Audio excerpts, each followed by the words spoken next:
Hello everyone, welcome to study tube. क्या हाल चाल, कैसे आप सभी। आशा करता हूं आप सभी अच्छे होंगे और स्वागत करता हूं मैं आप सभी का एक बार फिर से आपकी इस यूट्यूब चैनल पे।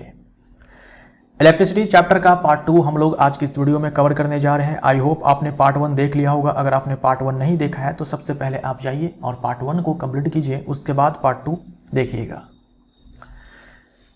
हम लोग स्टार्ट करते हैं ओम के नियम से। बहुत ही ज़्यादा महत्वपूर्ण है, बहुत सारे प्रश्न जो है इस नियम से पूछे जाते हैं। देखो, हम लोगों ने पिछले वाले वीडियो में धारा को समझा था, धारा के बारे में पढ़ा था। आवेशों के प्रवाह के दर को हम लोग विद्युत धारा बोलते हैं। और हम लोगों ने विभवांतर को समझा था, राइट, कि इकाई आवेश को एक बिंदु से दूसरे बिंदु तक ले जाने में जो कार्य किया जाता है उसी को हम लोग उन दो बिंदुओं के बीच का विभवांतर कहते हैं। ओम का नियम ना हमें इन दोनों के बीच में संबंध बताता है। ओम का नियम हमें इन दोनों के बीच का संबंध बताता है। ओम का नियम ये कहता है कि जो ये विभवांतर है ये समानुपाती होता है विद्युत धारा का, राइट। तो हम लोगों ने पिछले वाले वीडियो में आई को समझा, वी को समझा। ओम का नियम हमें वी और आई में रिलेशन देगा। क्या किसी चालक के सिरों के बीच विभवांतर और उससे प्रवाहित विद्युत धारा के बीच कोई संबंध है? आइए एक क्रियाकलाप द्वारा इसकी छानबीन करते हैं। तो क्रियाकलाप में क्या सब बातें हैं वो हमें नहीं जाननी है, हमें टू द पॉइंट जो है बातें करनी है। जो भी महत्वपूर्ण बातें हैं, कुछ भी प्रश्न जो है आपसे नहीं छूटेगा, कोई प्रश्न आपसे नहीं छूटेगा इस टॉपिक से अगर पूछा जाता है तो। जैसे मान लो कि ये एक चालक है, ये एक चालक है, राइट, ये एक चालक है। अगर यहां से धारा प्रवाहित हो रही है, मान लीजिए कि आई धारा प्रवाहित हो रही है, तो क्या आप ये मानते हैं कि इनके सिरों के बीच में विभवांतर है? क्योंकि मैंने आपसे कहा था धारा तभी प्रवाहित होगी जब विद्युत धारा तभी प्रवाहित होगी जब ये विभवांतर जो है जीरो नहीं होगा। तो अगर मैं बोल रहा हूं कि इनके जो सिराएं हैं वो है ये, है ना, मान लो ये ए है और ये बी है।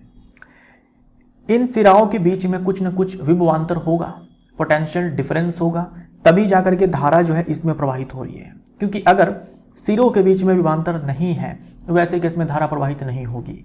और ये धारा प्रवाहित कराने के लिए बैटरी हमारे पास होती है, ठीक। तो बैटरी मैंने यहाँ पर दिखाया नहीं है, लेकिन बैटरी ही है जो इनके सिरों के बीच में विभवांतर बना करके रखती है, राइट। कोई ना कोई बैटरी होगी। तो अगर धारा यहाँ से यहाँ प्रवाहित हो रही है ना, तो हम ये मानते क्या है, ऐसा ही होगा कि इनके सिराओं के बीच में ये जो चालक है इनके सिराओं के बीच में कुछ न कुछ विभवांतर है। तो मान लीजिए कि ए और बी जो ये दो सिराएं हैं, यहाँ पर विभवांतर जो है वो वी है। तो ओम का नियम कहता है कि जो वी है वो सीधा समानुपाती होता है आई का। लेकिन ओम का नियम ये जो कहता है इसके पीछे कुछ कंडीशंस हैं। कंडीशन ये है कि जो भी आप चालक लेंगे उसके लंबाई को, मोटाई को, तापमान को नहीं बदलेंगे आप, है ना।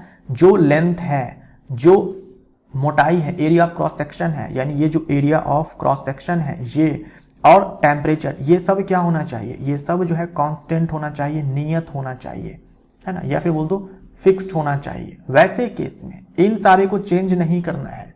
वैसे केस में अगर आप सिरों के बीच में विभवांतर, जो सिराएं हैं उनके बीच का विभवांतर अगर आप डबल करते हो या फिर जिस रेट से आप बढ़ाओगे, जो विद्युत धारा इससे होकर के प्रवाहित हो रही है उसी दर से बढ़ जाएगी। जिस दर से कम करोगे उसी दर से कम हो जाएगी। इसका मतलब क्या होता है? इसका मतलब ये हुआ कि V/I का जो मान है वो नियत रहने वाला है, कांस्टेंट रहने वाला है। आप V को चेंज करोगे, मान लो V आपने 2 गुना कर दिया, जो धारा है 2 गुनी हो जाएगी, ठीक। अगर आपने V को 3 गुना कर दिया, जो धारा है 3 गुनी हो जाएगी। अगर आपने V को 4 गुना कर दिया, जो धारा है 4 गुनी हो जाएगी। अगर आपने V को आधा कर दिया, धारा भी आधी हो जाने वाली है।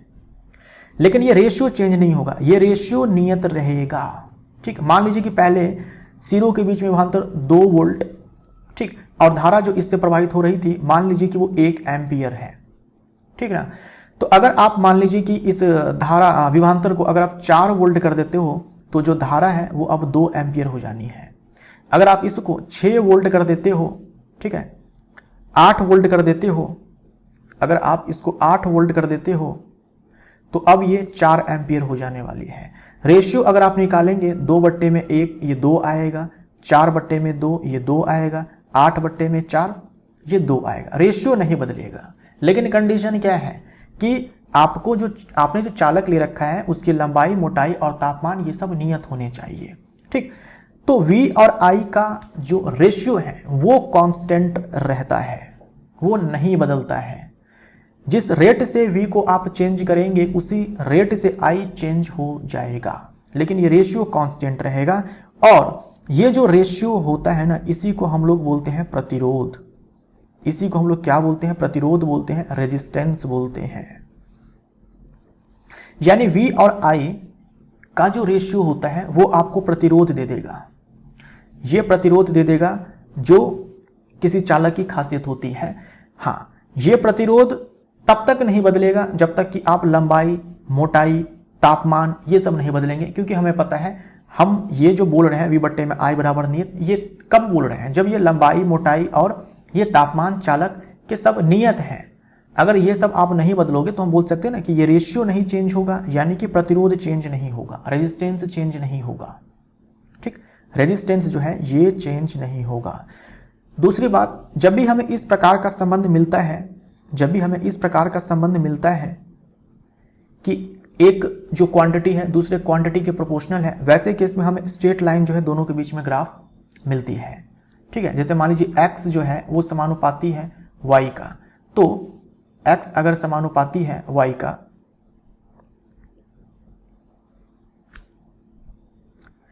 a मान लीजिए कि समानुपाती है b का, वैसे केस में a और b के बीच में ग्राफ जो है आपको ऐसे स्ट्रेट लाइन मिलती है, राइट। ठीक, वैसे ही v i के समानुपाती है तो v और i के बीच में, यानी कि विभवांतर और विद्युत धारा के बीच का जो ग्राफ है वो आपको ऐसे, जो ये ओरिजिन है इससे पास होता हुआ मिलेगा।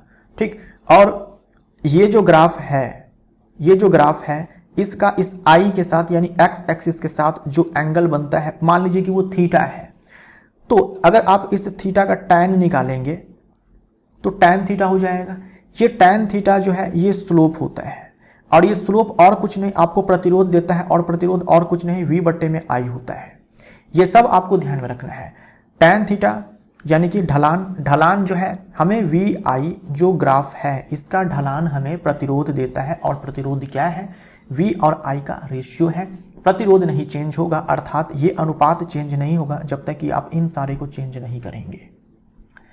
यही ओम का नियम है। इतनी ही बातें आपको जाननी होती है। यहां पर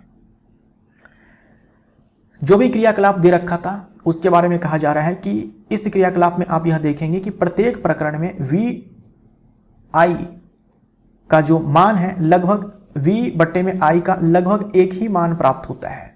जो मैंने आपको यहां पर कहा, V और I का जो मान है वो लगभग एक ही प्राप्त होता है। इस प्रकार VI ग्राफ चित्र 12.3 में दिखाए अनुसार मूल बिंदु से गुजरने वाली एक सरल रेखा होती है। यह सरल रेखा है V और I के बीच का जो ग्राफ है ना, सरल रेखा है, जो मैंने आपको यहां पर भी समझाया है ना, स्ट्रेट लाइन।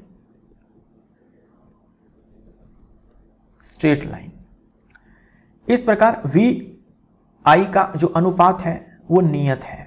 V/I एक नियत अनुपात है, कांस्टेंट है, जो मैंने आपको यहां पर बताया। अब देखो 1827 में जर्मन भौतिक वैज्ञानिक थे जॉर्ज साइमन ओम। इन्होंने किसी धातु के तार में प्रवाहित विद्युत धारा I तथा उसके सिरों के बीच विभवांतर में परस्पर संबंध का पता लगाया। ठीक, जो I और V हम लोगों ने पिछले वाले वीडियो में देखा, उसके बीच में यह संबंध बताया। कौन? जॉर्ज साइमन ओम ने। एक विद्युत परिपथ में धातु के तार के दो सिरों के बीच विभवांतर उसमें प्रवाहित होने वाली विद्युत धारा के समानुपाती होता है, परंतु तार का तापमान समान रहना चाहिए। इसे ओम का नियम कहते हैं। ठीक, तापमान ही नहीं, लंबाई, मोटाई और तापमान ये सब जो है समान रहना चाहिए, नियत रहना चाहिए। इसमें आपको कोई चेंज नहीं करना है। वैसे केस में धातु के तार के सिरों के बीच विभवांतर उसमें प्रवाहित होने वाली विद्युत धारा के समानुपाती होता है, जो मैंने आपको यहां पर बताया। यही ओम का नियम है। ठीक, और ये कंडीशन जो है आपको लगानी पड़ेगी, तभी जाकर के ओम का नियम जो है काम करेगा, अदरवाइज काम नहीं करेगा। राइट, तो ऐसे स्ट्रेट लाइन जो है मिलती है V और I के बीच का जो ग्राफ होता है उसमें, है ना। और ढलान मैंने आपको बताया कि प्रतिरोध देगा। ठीक, ढलान जो है, जो स्लोप है, यहां से आपको क्या मिल जाएगा भाई? ये प्रतिरोध मिल जाएगा। और ये एक्चुअल में है क्या, V बट्टे में I है ना, V I का अनुपात है। अगर आप लंबाई, मोटाई, तापमान ये सब नहीं बदलते हैं तो ये आपका जो है कांस्टेंट रहता है, नियत रहता है। ठीक। समीकरण 12.5 में किसी दिए गए धातु के तार के लिए दिए गए ताप पर R एक नियतांक है जिसे तार का प्रतिरोध कहते हैं। किसी चालक का यह गुण है कि वह अपने में प्रवाहित होने वाले आवेश के प्रवाह का विरोध करता है। आवेश का जो प्रवाह होता है वही विद्युत धारा है, तो हम ये भी बोल सकते हैं कि अपने से होकर के विद्युत धारा के प्रवाह का विरोध करता है। ये प्रतिरोध क्या है, ये चालक की अपनी एक खासियत है। हर चालक की अपनी एक खासियत है कि वो अपने से होकर धारा के प्रवाह का विरोध करता है। इसी को हम लोग प्रतिरोध बोलते हैं। जितना ज्यादा प्रतिरोध अपने से होकर के धारा उतनी ही कम वो बहने देगा। मान लीजिए ये एक चालक है, इसका प्रतिरोध ज्यादा है तो अपने से होकर के धारा को ये कम बहने देगा, कम है तो ज्यादा बहने देगा। तो जो भी अच्छे चालक होते हैं वो अच्छे चालक क्यों होते हैं, क्योंकि उससे ज्यादा धारा जो है वो बहती है, यानी कि उसका प्रतिरोध कम होगा। जो प्रतिरोध है इसे हम लोग कैपिटल R से डिनोट करते हैं, इसका मात्रक ओम होता है, इसे हम लोग ऐसे डिनोट करते हैं, है ना। ये एक तो ओमेगा आप जानते हैं, जैसे हम लोग अल्फाबेट में ये कैपिटल A स्मॉल a लिखते हैं, वैसे ही स्मॉल लेटर में ग्रीक लेटर ओमेगा ये होता है और कैपिटल में ओमेगा हम लोग ऐसे लिखते हैं। तो ओमेगा से डिनोट करते हैं। ओम के नियम के अनुसार R, अभी मैंने आपको बताया, V बट्टे में I बराबर जो है R होता है। यदि किसी चालक के दोनों सिरों के बीच विभवांतर 1 वोल्ट है तो उससे 1 एम्पियर विद्युत धारा प्रवाहित होती है, तब उस चालक का प्रतिरोध 1 ओम होता है। इस वाले रिलेशन से मान लीजिए कि आपने V बट्टे में I बराबर R, ओम के नियम से मान लीजिए चालक के सिरों के बीच विभवांतर जो है 1 वोल्ट है और उससे धारा 1 एम्पियर प्रवाहित हो रही है, तो वैसे केस में प्रतिरोध क्या बनेगा, प्रतिरोध वोल्ट पर एम्पियर। देखो प्रतिरोध का ऐसा मात्रक वोल्ट पर एम्पियर होता है और इसी को ओम बोलते हैं, तो यहां से 1 ओम जो है प्रतिरोध मिलेगा, राइट। तो 1 ओम बराबर 1 वोल्ट बट्टे में 1 एम्पियर। ये जो ओम है ना, इसे आप वोल्ट पर एम्पियर भी बोल सकते हो, ये सभी आपको ध्यान में रखना है। तो I बराबर हमें V बट्टे में R मिल जाएगा। जो I है हम लोगों ने ये देखा भी, V बट्टे में I बराबर R, ठीक। तो यहां से जो I है ना, कैपिटल I भी लिख सकते हो, स्मॉल I भी लिख सकते हो। I बराबर V बट्टे में R आपको मिल जाएगा। इस क्रियाकलाप में हम यह अवलोकन करते हैं कि विभिन्न अवयवों के लिए विद्युत धारा भिन्न है। यह भिन्न क्यों है? कुछ अवयव विद्युत धारा के प्रवाह के लिए सरल पथ प्रदान करते हैं, जबकि अन्य इस प्रवाह का विरोध करते हैं। मतलब अगर आप अलग अलग कंपोनेंट लेंगे, है ना, अगर आप अलग अलग कंपोनेंट लेंगे, है ना, अलग अलग डिवाइस लेंगे, सब अपने से होकर अलग अलग धारा जो है वो बहने देते हैं, है ना। अगर आप अलग अलग चालक लेंगे, अलग अलग प्रकार के, आपने कॉपर ले लिया, आपने आयरन ले लिया, आपने एल्यूमिनियम ले लिया, तो आप देखेंगे कि अलग अलग धारा जो है सबसे बह रही है। किसी से ज़्यादा बह रही है, किसी से कम बह रही है। इसका मतलब क्या हुआ कि कोई अपने से होकर के धारा आसानी से बहने दे रहा है चालक, और कोई अपने से होकर के धारा आसानी से नहीं बहने दे रहा है, कम बहने दे रहा है। इसका मतलब कि प्रतिरोध सबका अलग अलग है। जो आसानी से बहने दे उसका प्रतिरोध कम है, जो आसानी से नहीं बहने दे उसका प्रतिरोध ज़्यादा है, राइट। हम यह जानते हैं कि इलेक्ट्रॉनों की किसी परिपथ में गति के कारण ही परिपथ में कोई विद्युत धारा बनती है। हम लोग चर्चा कर चुके हैं पार्ट 1 में। तथापि चालक के भीतर इलेक्ट्रॉन गति करने के लिए पूर्णतः स्वतंत्र नहीं होते हैं। जिन परमाणुओं के बीच ये गति करते हैं उन्हीं के आकर्षण द्वारा इनकी गति नियंत्रित हो जाती है। भाई चालक ठोस होते हैं, ठोस के एटम्स पास होते हैं, इलेक्ट्रॉन गति करते हैं, उतनी आसानी से वो इलेक्ट्रॉन, मतलब इतना आसान भी नहीं है इलेक्ट्रॉन की गति, एटम्स के बीच में होते हैं। तो एटम्स में क्या है, प्रोटॉन है नाभिक में, वो इलेक्ट्रॉन को आकर्षित करते हैं एटम्स, जिसके कारण उनकी गति जो है कम हो जाती है। इस प्रकार किसी चालक से होकर इलेक्ट्रॉन की गति उसके प्रतिरोध द्वारा मंद हो जाती है, राइट। इलेक्ट्रॉन की गति उसके प्रतिरोध द्वारा मंद हो जाती है। इलेक्ट्रॉन की गति यानी कि धारा कम हो जाती है, मंद हो जाती है। एक ही साइज के चालकों में वह चालक जिसका प्रतिरोध कम होता है अधिक अच्छा चालक होता है। एक ही साइज के चालक में आपने अलग अलग चालक ले लिए, है ना, आपने अलग अलग चालक ले लिए। मान लिया कि आपने कॉपर ले लिया, आपने एल्यूमिनियम ले लिया और आपने सिल्वर ले लिया। सबकी लंबाई सेम है, सबकी मोटाई सेम है, आपने सबका तापमान सेम रखा है। वैसे केस में जिसका प्रतिरोध सबसे कम उससे धारा उतनी ही अधिक बहेगी। ठीक, अगर आप ऐसा करेंगे तो आप पाएंगे कि सिल्वर से सबसे अधिक धारा जो है बहती है, उसके बाद कॉपर और उसके बाद एल्यूमिनियम। राइट, यानी सिल्वर का जो प्रतिरोध है सबसे कम है, उससे कम, उससे थोड़ा सा ज़्यादा है ना, 19-20 का हम बोलते हैं ना कि बस 19-20 का फर्क है। तो सिल्वर और कॉपर में इसके प्रतिरोध में बस 19-20 का ही फर्क है। सिल्वर से थोड़ा सा ज़्यादा जो है प्रतिरोध कॉपर का होता है, तो कॉपर भी बहुत ही अच्छा चालक होता है देन एल्यूमिनियम। वह चालक जो पर्याप्त प्रतिरोध लगाता है प्रतिरोधक कहलाता है, रजिस्टर कहलाता है। रजिस्टर का सिंबल आपने देखा था पिछले वाले वीडियो में। ये क्या है? ये रजिस्टर है, ये रजिस्टर है, इसी को हम लोग प्रतिरोधक बोलते हैं। इसका इस्तेमाल सर्किट में क्यों करते हैं? जैसे बल्ब का इस्तेमाल करते हैं ना, रोशनी के लिए करते हैं, है ना। हम बल्ब का इस्तेमाल रोशनी के लिए करते हैं, हम लोग पंखे का इस्तेमाल हवा के लिए करते हैं। तो अलग अलग प्रकार के डिवाइस हम लोग इस्तेमाल करते हैं सर्किट में अलग अलग पर्पज से। ऐसे ही रजिस्टर का इस्तेमाल हम लोग किसी सर्किट में क्यों करते हैं? ताकि हम धारा को कम कर सके, है ना। ये प्रतिरोधक है, स्पेशली इसका काम क्या है? प्रतिरोध प्रदान करना है, धारा के प्रवाह को रोकना। इस रजिस्टर का मेन काम होता है कि पर्याप्त प्रतिरोध लगाना, ज़्यादा प्रतिरोध लगाना, ताकि धारा कम बहे। तो अगर आप चाहते हैं कि सर्किट में कम धारा बहे तो आप ऐसे रजिस्टर्स लगा दो ना, धारा कम हो जाएगी भाई, सर्किट में धारा कम हो जाएगी। मान लीजिए एक सर्किट है, धारा ज़्यादा बह रही है, आपको कम करना है तो एक ये घुसा दो, आप रजिस्टर लगा दो उसके रास्ते में, सर्किट में जोड़ दो, धारा कम बहेगी। तो सरसम साइज का वह अवयव जो उच्च प्रतिरोध लगाता है हीन चालक कहलाता है। जिसका काम ही है प्रतिरोध लगाना, पर्याप्त प्रतिरोध लगाना, उससे तो हम लोग प्रतिरोधक बोलेंगे। लेकिन कुछ ऐसे चालक होते हैं जिनका प्रतिरोध ज़्यादा होता है, तो उससे हम लोग हीन चालक यानी कि बैड कंडक्टर बोलते हैं। ठीक, और मान लीजिए कोई अपने से होकर के बिल्कुल भी धारा नहीं बहने दे, तो उससे हम लोग विद्युत रोधी बोलते हैं, इंसुलेटर बोलते हैं। तो सबसे ज़्यादा जो प्रतिरोध है वो किसका होगा? इस प्रतिरोधक का होगा या फिर विद्युत रोधी का होगा? देखो, विद्युत रोधी तो अपने से होकर धारा बहने ही नहीं देगा, तो इसका जो प्रतिरोध है वो सबसे हाई होता है। जैसे कागज है ना, प्लास्टिक है, अपने से होकर धारा नहीं बहने देगा। रबर है, वो सारे इंसुलेटर होते हैं, अपने से होकर धारा बहने ही नहीं देंगे। ये जो प्रतिरोधक होते हैं ये बहने तो देंगे लेकिन कम बहने देंगे।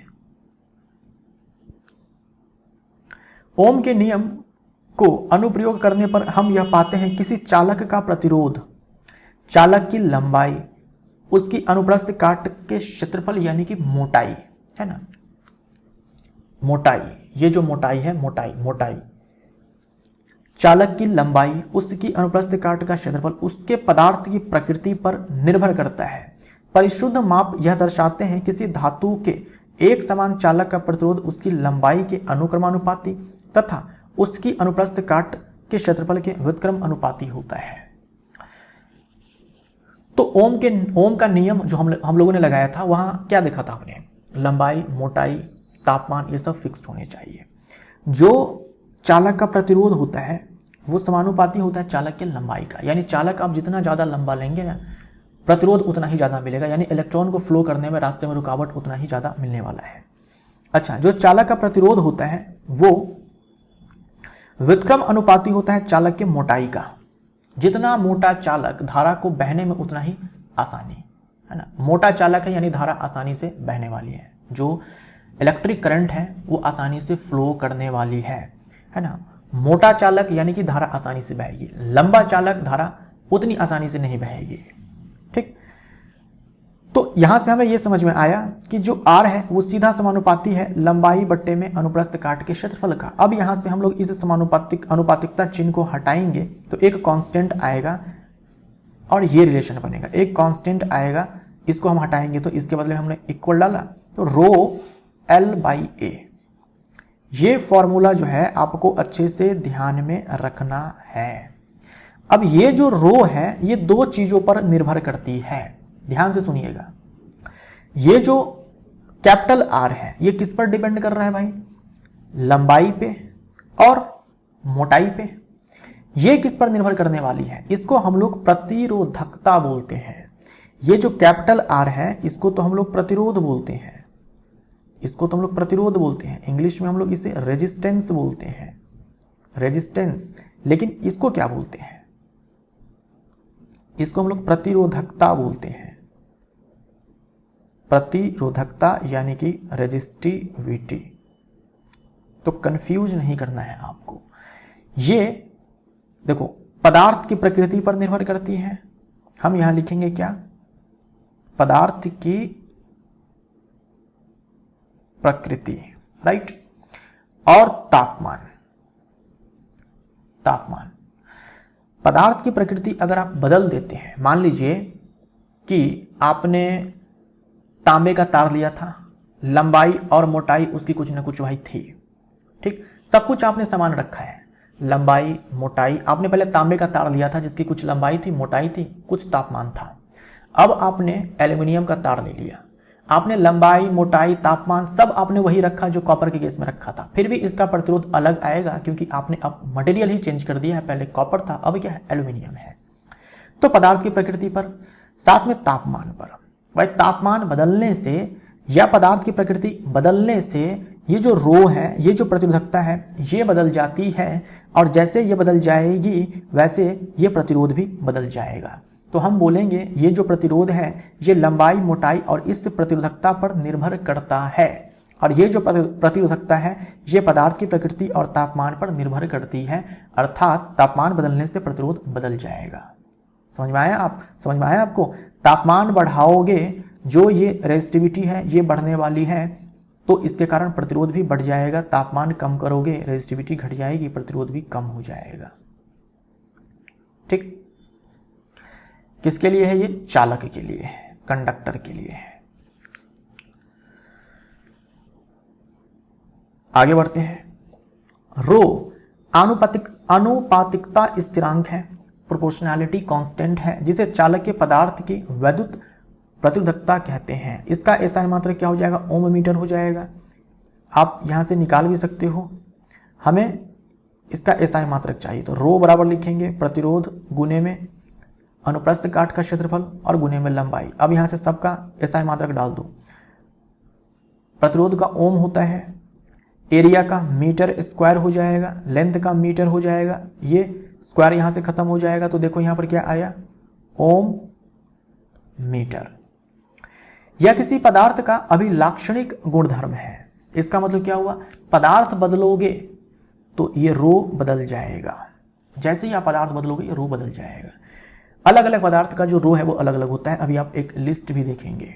धातुओं तथा धातुओं तथा मिश्रातुओं यानी कि मिश्र धातुओं की प्रतिरोधकता अत्यंत कम होती है। अच्छा, धातु और मिश्रातु में भी कम किसकी होती है भाई? धातु की कम होती है ना। मतलब आपके पास धातु है, मिश्रातु है, ठीक, और कोई अधातु है, तो सबसे कम जो है वो धातुओं के केस में, उसके बाद मिश्रातु के केस में, और सबसे अधिक अधातु के केस में, जिसका परिसर 10⁻⁸ से 10⁻⁶, यानी जो धातु और मिश्र धातु की प्रतिरोधकता होती है उसके अगर आप रो का रेंज देखेंगे तो आपको जो है 10⁻⁸ से लेकर के 10⁻⁶ ओम मीटर आपको दिखेगा।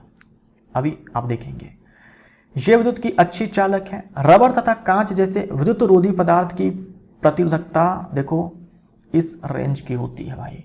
10⁻12 है, -12 नहीं है, 10⁻12 से 10⁻17 है। यहाँ पर क्या है? 8 और 6 तो है लेकिन माइनस में है ना।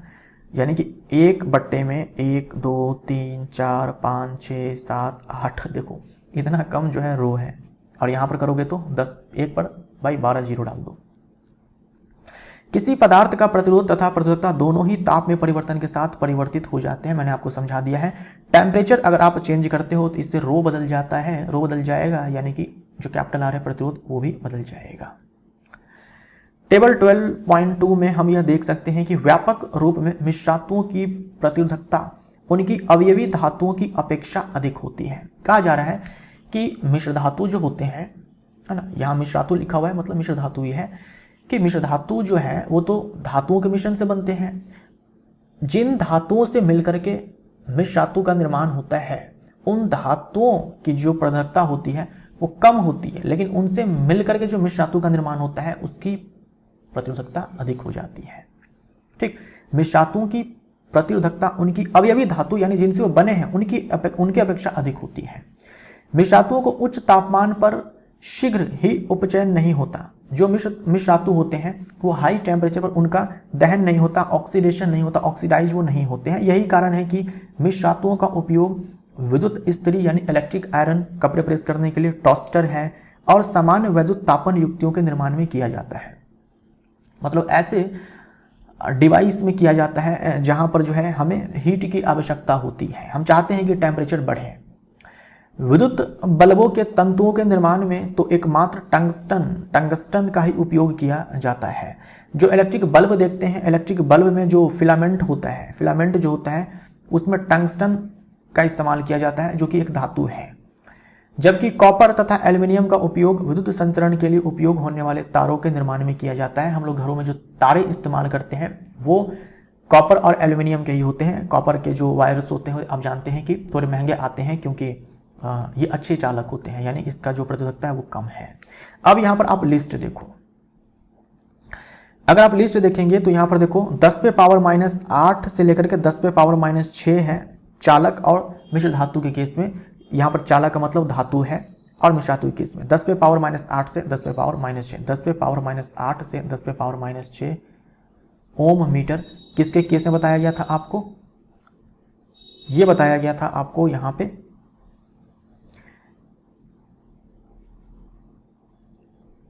है धातुओं तथा मिश्र धातुओं की जो प्रतिरोधकता है उसका रेंज ये है 10 पे पावर -8 से 10 पे पावर -6, राइट। यहां पर देखो तो सिल्वर का ये तो दोनों का सेम ही है। यहां देखो 1.6 और 1.62 सिल्वर और कॉपर के केस में। इससे मैंने आपसे कहा था कि 19-20 का फर्क है, मात्र 0.02 का फर्क है। सिल्वर से ज्यादा है रेजिस्टिविटी कॉपर का, मात्र 0.02 का फर्क है, इतना ही का फर्क है। इसीलिए सिल्वर सर्वश्रेष्ठ चालक है, सबसे बढ़िया चालक सिल्वर है। लेकिन सिल्वर के तार का हम लोग इस्तेमाल नहीं करते हैं क्योंकि सिल्वर महंगा धातु है, राइट। सिल्वर जो है वो जो है महंगा आता है। कॉपर का इस्तेमाल करते हैं, सिल्वर की अपेक्षा जो है सस्ता है। उसके बाद है एल्यूमिनियम, तब है टंगस्टन, निकल, iron, chromium, mercury, manganese, tungsten, ये सारे। अच्छा कॉन्स्टेंटन देखो, कॉन्स्टेंटन आपसे पूछा जाता है कॉन्स्टेंटन जो है किसकी मिश्र धातु है, तो आप बोलेंगे कॉपर तथा निकल की। अब यहां पर ध्यान से देखिए, कॉपर की रेजिस्टिविटी ये है, निकल की रेजिस्टिविटी ये है, यानी 10 पे पावर -8 कोटि की। लेकिन इन दोनों से बना है ये कॉन्स्टेंटन जिसकी रेजिस्टिविटी देखो ये है 10 पे पावर -6, है ना, 10 पे पावर -6। इसलिए जो मिश्र धातु होते हैं उनकी जो प्रतिरोधकता होती है उनके अवयवी धातुओं से जो है अधिक होती है। ऐसे मैंगनीन है, यहां मैंगनीज नहीं होगा, मैंगनीन है, इसमें है कॉपर निकल के साथ मैंगनीज, कॉपर निकल सिंपली, यहां पर कॉपर और निकल के साथ मैंगनीज, ठीक। उसके बाद नाइक्रोम के ऊपर बहुत पूछा जाता है। जो आप इलेक्ट्रिक हीटर देखते हैं, आयरन देखते हैं, सारे में नाइक्रोम का जो तार है इस्तेमाल होता है। यह भी अपने आप में मिश्र धातु है और इसकी प्रतिरोधकता जो है यहां पर आप देख सकते हैं, राइट। अब देखो विद्युत रोधी, इसका रेंज देखो आप, कांच है, उसके बाद जो है एबोनाइट है, डायमंड है, कागज है, ये सारे आपके विद्युत रोधी है। इसमें सबसे ज्यादा जो प्रतिरोध है वो एबोनाइट का है। प्रतिरोध देखो यहां पर प्रतिरोध नहीं होगा, प्रतिरोधकता होगा, है ना, प्रतिरोधकता होगा, यहां पर गलत लिखा हुआ है, प्रतिरोध नहीं होगा, प्रतिरोधकता होगा, ठीक। क्योंकि प्रतिरोध तो भाई लंबाई मोटाई चेंज करने से भी चेंज हो जाएगा, जबकि जो प्रतिरोधकता होती है वो केवल पदार्थ की प्रकृति पर ही निर्भर करती है और तापमान पर। तो ये आपको ध्यान में रखना है भाई, किसका ज्यादा है किसका कम है, ये आपको ध्यान में रखना है। ये ऑर्डर आप ध्यान में अगर रख सकते हो तो रखिए, एटलीस्ट कम से कम ऊपर वाले को ध्यान में रखिए। और आपको यहां पर ध्यान में रखना है कॉन्स्टेंटन किसकी मिश्र धातु है, मैग्नीन किसकी मिश्र धातु है और नाइक्रोम किसकी मिश्र धातु है। निकल, क्रोमियम, मैग्नीज, आयरन, नाइक्रोम की, नाइक्रोम जो है वो निकल, क्रोमियम, मैग्नीज, आयरन की मिश्र धातु है। अब आइए एक सवाल जो है आपसे पूछा गया है, यदि किसी विद्युत बल्ब के तंतु का प्रतिरोध जो है 1200 ओम है तो यह बल्ब 220 वोल्ट स्रोत से कितनी विद्युत धारा लेगा, राइट।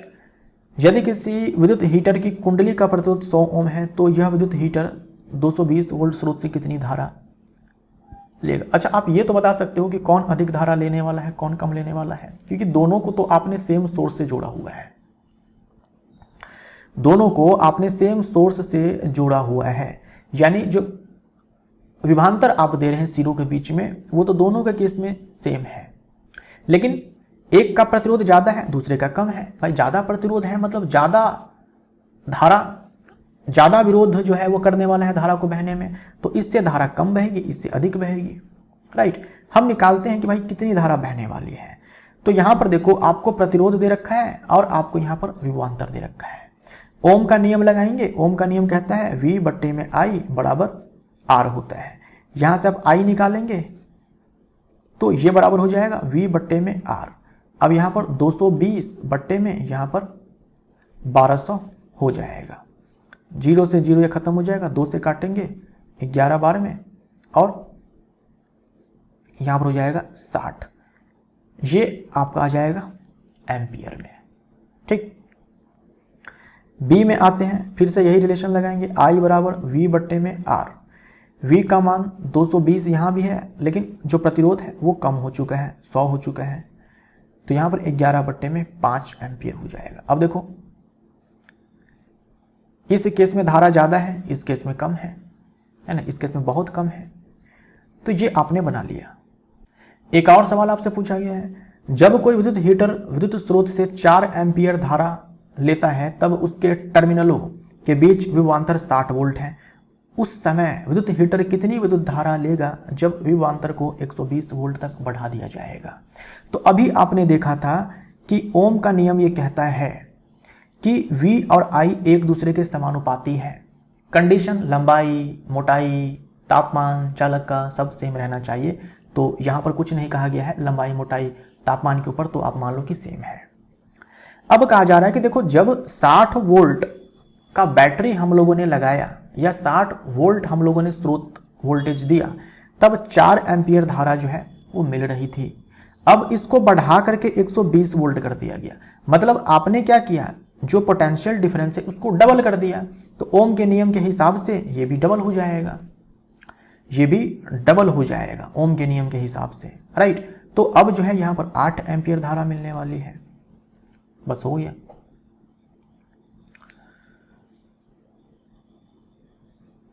यहां देख लो किताब में बना रखा है, यहां पर देखो प्रतिरोध निकाला गया है ना। मैंने आपको ओम के नियम से डायरेक्ट इस कॉन्सेप्ट से समझा दिया है, क्योंकि हीटर तो आपने चेंज किया नहीं है, जो विद्युत हीटर है उसको तो आपने चेंज किया नहीं है, तो जो भी इसका प्रतिरोध है वो तो फिक्स्ड ही है ना, जो भी इसका प्रतिरोध है वो तो फिक्स्ड है, वो तो चेंज हुआ नहीं। अगर चेंज नहीं हुआ है वैसे केस में क्या हुआ कि V और I एक दूसरे के समानुपाती है। तो आप सीधा ऐसे सोच लो, आपने करंट को, अपने वोल्टेज को डबल कर दिया, मीन्स करंट जो है अब आपको डबल मिलने वाली है, ठीक। यहां पर आप देख सकते हो सोल्यूशन। एक और सवाल आपसे पूछा गया है, किसी धातु के 1 मीटर लंबे तार का 20 डिग्री सेल्सियस पर विद्युत प्रतिरोध 26 ओम है। एक धातु का तार है, ये लंबाई जो है आपको दी गई है कि 1 मीटर है, और ये जो काट का क्षेत्रफल है, काट का क्षेत्रफल नहीं, जो इसका ये डायमीटर है, ये डायमीटर जो है दिया गया है 0.3 मिलीमीटर। इसका मतलब क्या हुआ, इसका मतलब हुआ 0.3 इंटू 10⁻³ मीटर। इसी को आप लिख सकते हो 3 गुने में 10⁻⁴ मीटर, ठीक, लिख सकते हैं। इस तार का प्रतिरोध आपको 26 ओम दिया गया है, तापमान 20 डिग्री सेल्सियस दिया गया है, राइट। आपको क्या चाहिए, प्रतिरोधकता चाहिए, और बताना है कि ये पदार्थ कौन सा है। भाई कौन मतलब जो भी मान आएगा ना, उससे आप जो आपने टेबल देखा था 12.2 में, उससे आप उस तार का अंदाजा लगाएंगे कि कॉपर का है, एल्यूमिनियम का है, निकल का है, किसका है। तो आपने रिलेशन देखा R = ρL/A। आपको क्या चाहिए भाई, रो चाहिए। रो अगर चाहिए तो यहां से रो बराबर हो जाएगा RA/L, राइट। अब देखो जो एरिया होगा वो πr² होगा, और यहां पर अच्छा सर्कुलर एरिया हम लोग लेंगे हमेशा, राइट। R के स्थान पर D/2 हम लिख सकते हैं, तो यहां से πd²/4 हो जाएगा। इस मान को हम लोग यहां पर डालेंगे, तो R इंटू में पाई डी स्क्वायर बाई 4, तो नीचे 4L हो जाएगा। अब सारे मान को यहाँ पर पुट करेंगे। आर के स्थान पर 26 डालेंगे, पाई के स्थान पर 3.14 डालेंगे, या फिर 22/7 भी आप डाल सकते हो। डी के स्थान पर ये मान डालेंगे, डी स्क्वायर है तो 3 गुने में 3 का स्क्वायर जो है 9 हो जाएगा, और यहाँ पर इसका हो जाएगा 10⁻⁻8 और बट्टे में 4 गुने में 1। इसको अब सॉल्व करना है। इसको जब आप सॉल्व करेंगे तो ये आपका आएगा 1.84 इंटू में 10⁻⁻6 ओम मीटर। अब देखो ये मान आया है, ये किसके जैसा है? 1.84 इंटू 10⁻⁻6, 1.84 इस टेबल से आप मिलाएंगे। 1.84 10⁻⁻6, ये देख लो मैग्नीज 1.84, तो भविष्यवाणी करने की बात कही गई थी, तो हम बोलेंगे भाई मैग्नीज, राइट, मैग्नीज। एक और उदाहरण आपको दिया गया है। दिए गए पदार्थ के किसी L लंबाई तथा A मोटाई के तार का प्रतिरोध 4 ओम है। इसी पदार्थ के किसी अन्य तार का प्रतिरोध क्या होगा जिसकी लंबाई L/2 तथा मोटाई 2A है। देखो एक तार, मान लो कि कॉपर तार है ना, कॉपर का कोई तार है, लंबाई L मोटाई A है। हमने एक दूसरा कॉपर का तार लाया, मान लो दुकान से हमने खरीद करके एक दूसरा कॉपर का तार लाया, जो हमारे पास पहले है जिसकी लंबाई L मोटाई A है, उसका प्रतिरोध 4 ओम है। एक दूसरा हम तार खरीद कर लाते हैं मार्केट से जिसकी लंबाई अब आधी हो चुकी है ना, आधे लंबाई के तार हम लाते हैं, लेकिन अब मोटाई जो है वो डबल है।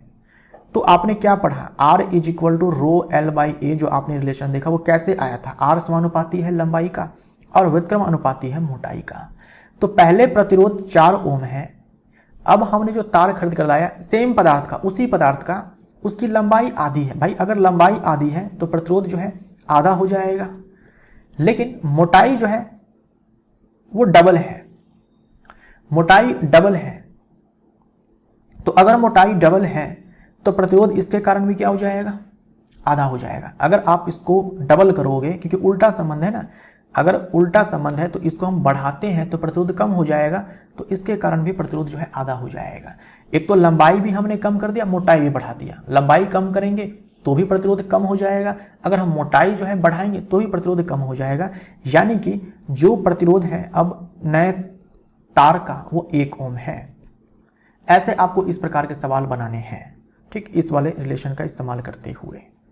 अब आपसे किताब में कुछ प्रश्न पूछा गया है। किसी चालक का प्रतिरोध किन कारकों पर निर्भर करता है? किन कारकों पर निर्भर करता है भाई? लंबाई पे, चालक की लंबाई क्या है, मोटाई क्या है, तापमान पे, टेम्परेचर पे, और पदार्थ की प्रकृति पे, ठीक है, नेचर ऑफ मटेरियल पे, पदार्थ की प्रकृति पे, इन 4 कारकों पर। समान पदार्थ के 2 तारों में यदि एक पतला तथा दूसरा मोटा हो तो इनमें से किसमें विद्युत धारा आसानी से प्रवाहित होगी, जबकि उन्हें समान विद्युत स्रोत से संयोजित किया जाता है, क्यों? तो एक तार पतला है, दूसरा मोटा है। हम लोगों ने जस्ट देखा कि भाई मोटाई के साथ उल्टा संबंध है प्रतिरोध का, जो मोटा है उसका प्रतिरोध कम होगा तो धारा उससे अधिक बहेगी। मान लीजिए किसी वैद्युत अवयव के 2 सिरों के बीच विभवांतर को उसकी पूर्व के विभवांतर की तुलना में घटाकर आधा कर देने पर भी उसका प्रतिरोध नियत रहता है, तब उस अवयव से प्रवाहित होने वाली विद्युत धारा में क्या परिवर्तन होगा? कहा जा रहा है कि जो विभवांतर है उसको घटाकर आधा कर दिया गया है, फिर भी प्रतिरोध चेंज नहीं हो रहा है। तो हमने पढ़ा V/I बराबर R है, हमने क्या कर दिया, इसको घटाकर आधा कर दिया है, लेकिन ये फिर भी नहीं बदल रहा है। इसका मतलब क्या हुआ कि ये भी आधा हो चुका है, तभी तो ऐसा होगा। हम इसको आधा करेंगे, ये भी आधा हो जाए, तभी तो ऐसा होगा। अदरवाइज क्या होगा, हम केवल इसको आधा कर देंगे तो प्रतिरोध तो कम हो जाएगा। ये कांस्टेंट तभी रहेगा जिस दर से हम इसको बढ़ाएंगे घटाएंगे उसी दर से ये बढ़े और घटे। तो अगर हमने इसको आधा किया तो धारा भी जो है अब आधी हो चुकी है, इसी कारण जो प्रतिरोध है वो नहीं चेंज हुआ है। तो धारा में क्या परिवर्तन होगा? जो धारा है वो भी आधी हो जाएगी, जो धारा है वो भी आधी हो जाएगी। विद्युत टॉस्टरों तथा विद्युत स्तरियों के तापन अवयव शुद्ध धातु के न बनाकर किसी मिश्रातु क्यों बनाए जाते हैं? क्योंकि मिश्रातु का जो प्रतिरोध है वो शुद्ध धातु की तुलना में अधिक होती है। तो ज़्यादा प्रतिरोध का मतलब ज़्यादा ऊष्मा हमें चाहिए, ज़्यादा ऊष्मा जो है उत्सर्जित होगी, और हम इन टोस्टरों और स्तरियों का इस्तेमाल ज़्यादा ऊष्मा के लिए ही करते हैं, यानी वो ज़्यादा हीट जो है मिश्रातु होती है। निम्नलिखित प्रश्नों के उत्तर तालिका 12.2 में दिए गए आंकड़ों के आधार पर दीजिए। आयरन तथा मरकरी में कौन अच्छा विद्युत चालक है? तो जो आयरन है वो अच्छा चालक है। आप रेजिस्टिविटी देख करके बता सकते हो, आप रेजिस्टिविटी देख करके बता सकते हो।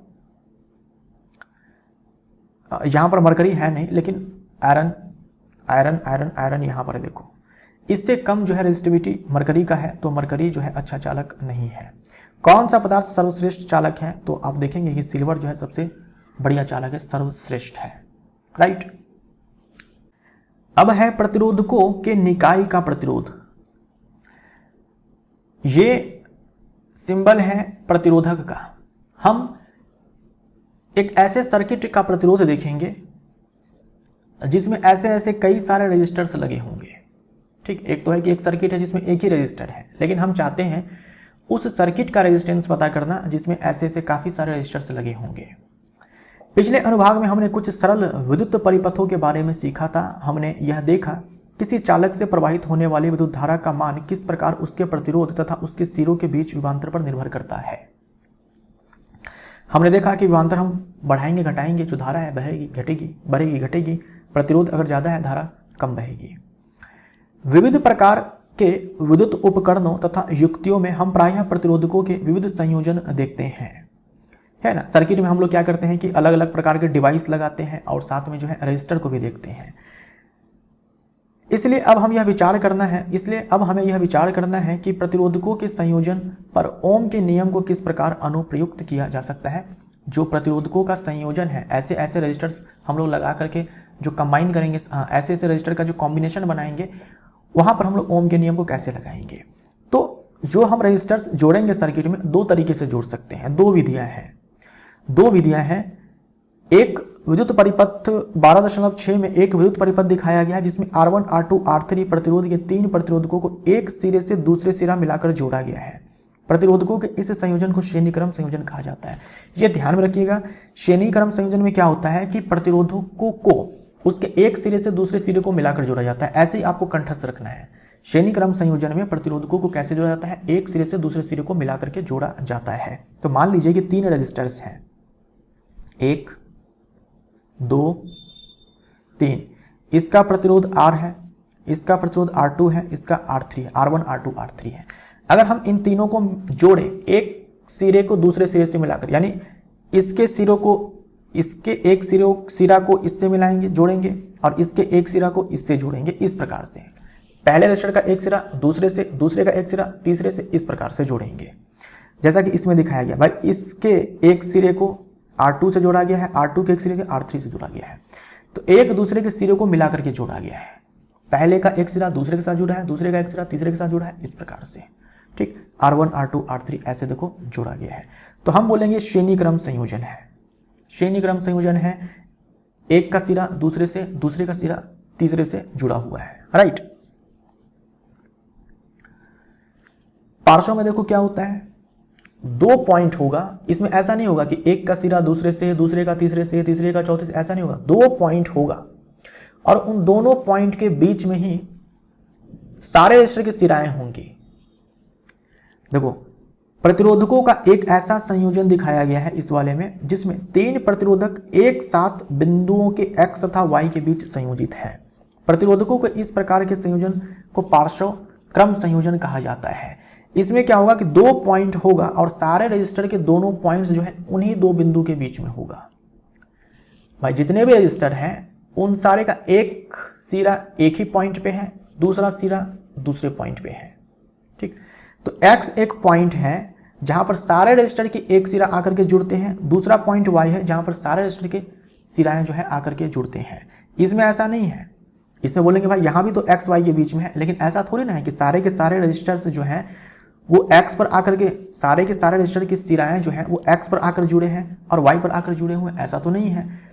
x के साथ R1 का एक सिरा है और y के साथ R3 का एक सिरा है, लेकिन R2 जो है वो तो R1 और R3 के सिरा से जुड़ा हुआ है ना।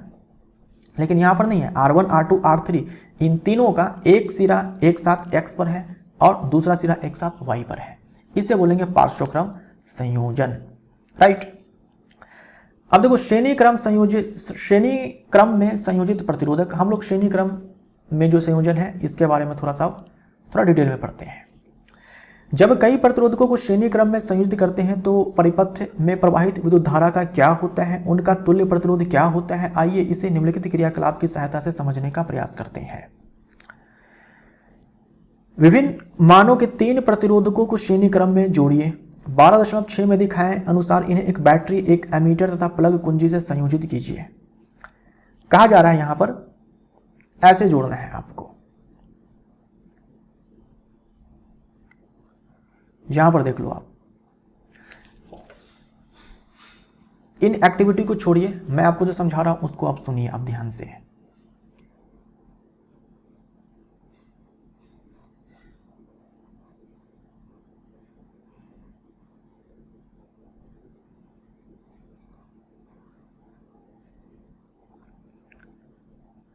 ये R1 है, ये R2 है, ये R3 है।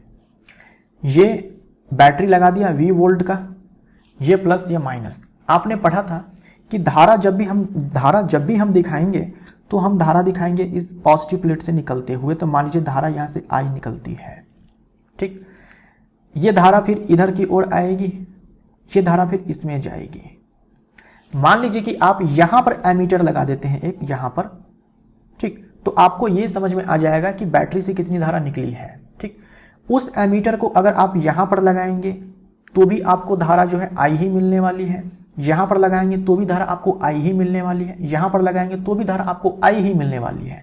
मतलब जब हम प्रतिरोधकों को, कई सारे प्रतिरोधकों को श्रेणी क्रम में जोड़ते हैं तो सारे से जो धारा है वो एक समान ही बहती है। ये पहला महत्वपूर्ण पॉइंट,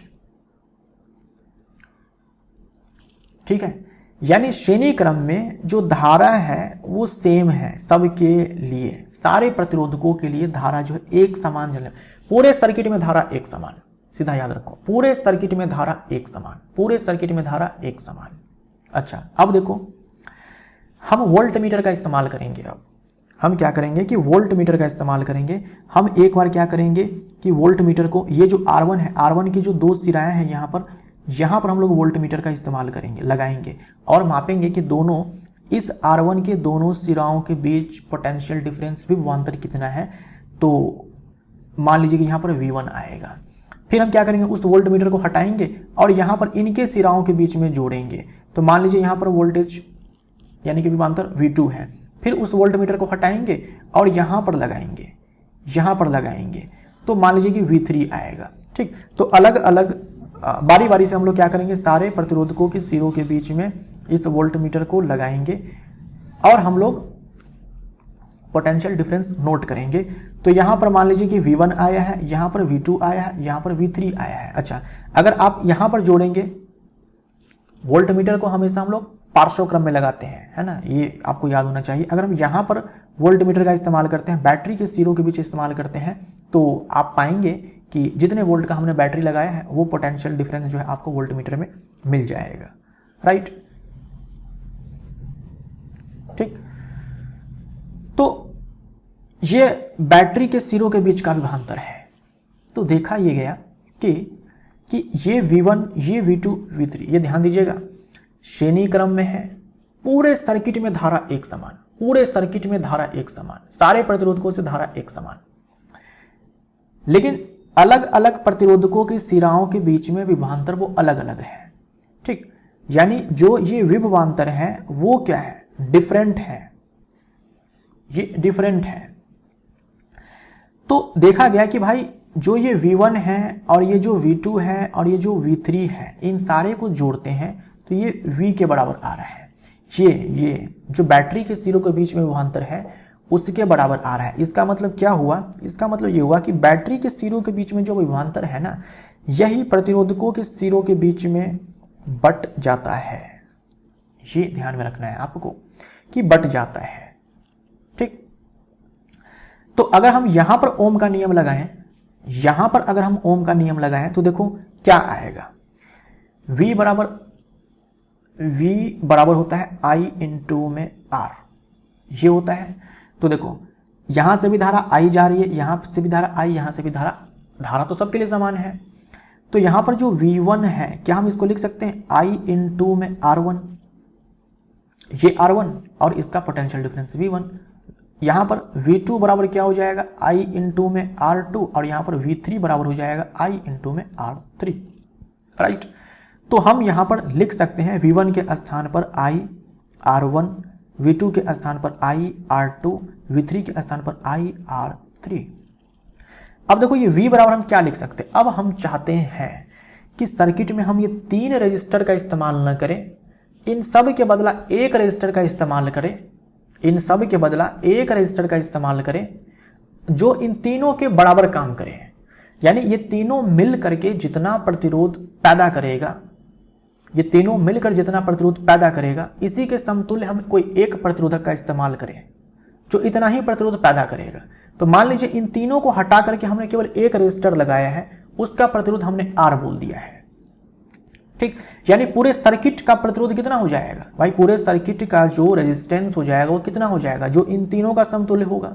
तो हमने एक रेजिस्टर उठा लिया, एक रेजिस्टर उठा लिया, मान लो कि इन तीनों को हटा करके हमने एक रेजिस्टर उठा लिया जो इन तीनों के समतुल्य प्रतिरोध पैदा करेगा, उसका रेजिस्टेंस हमने R मान लिया, ठीक, R मान लिया।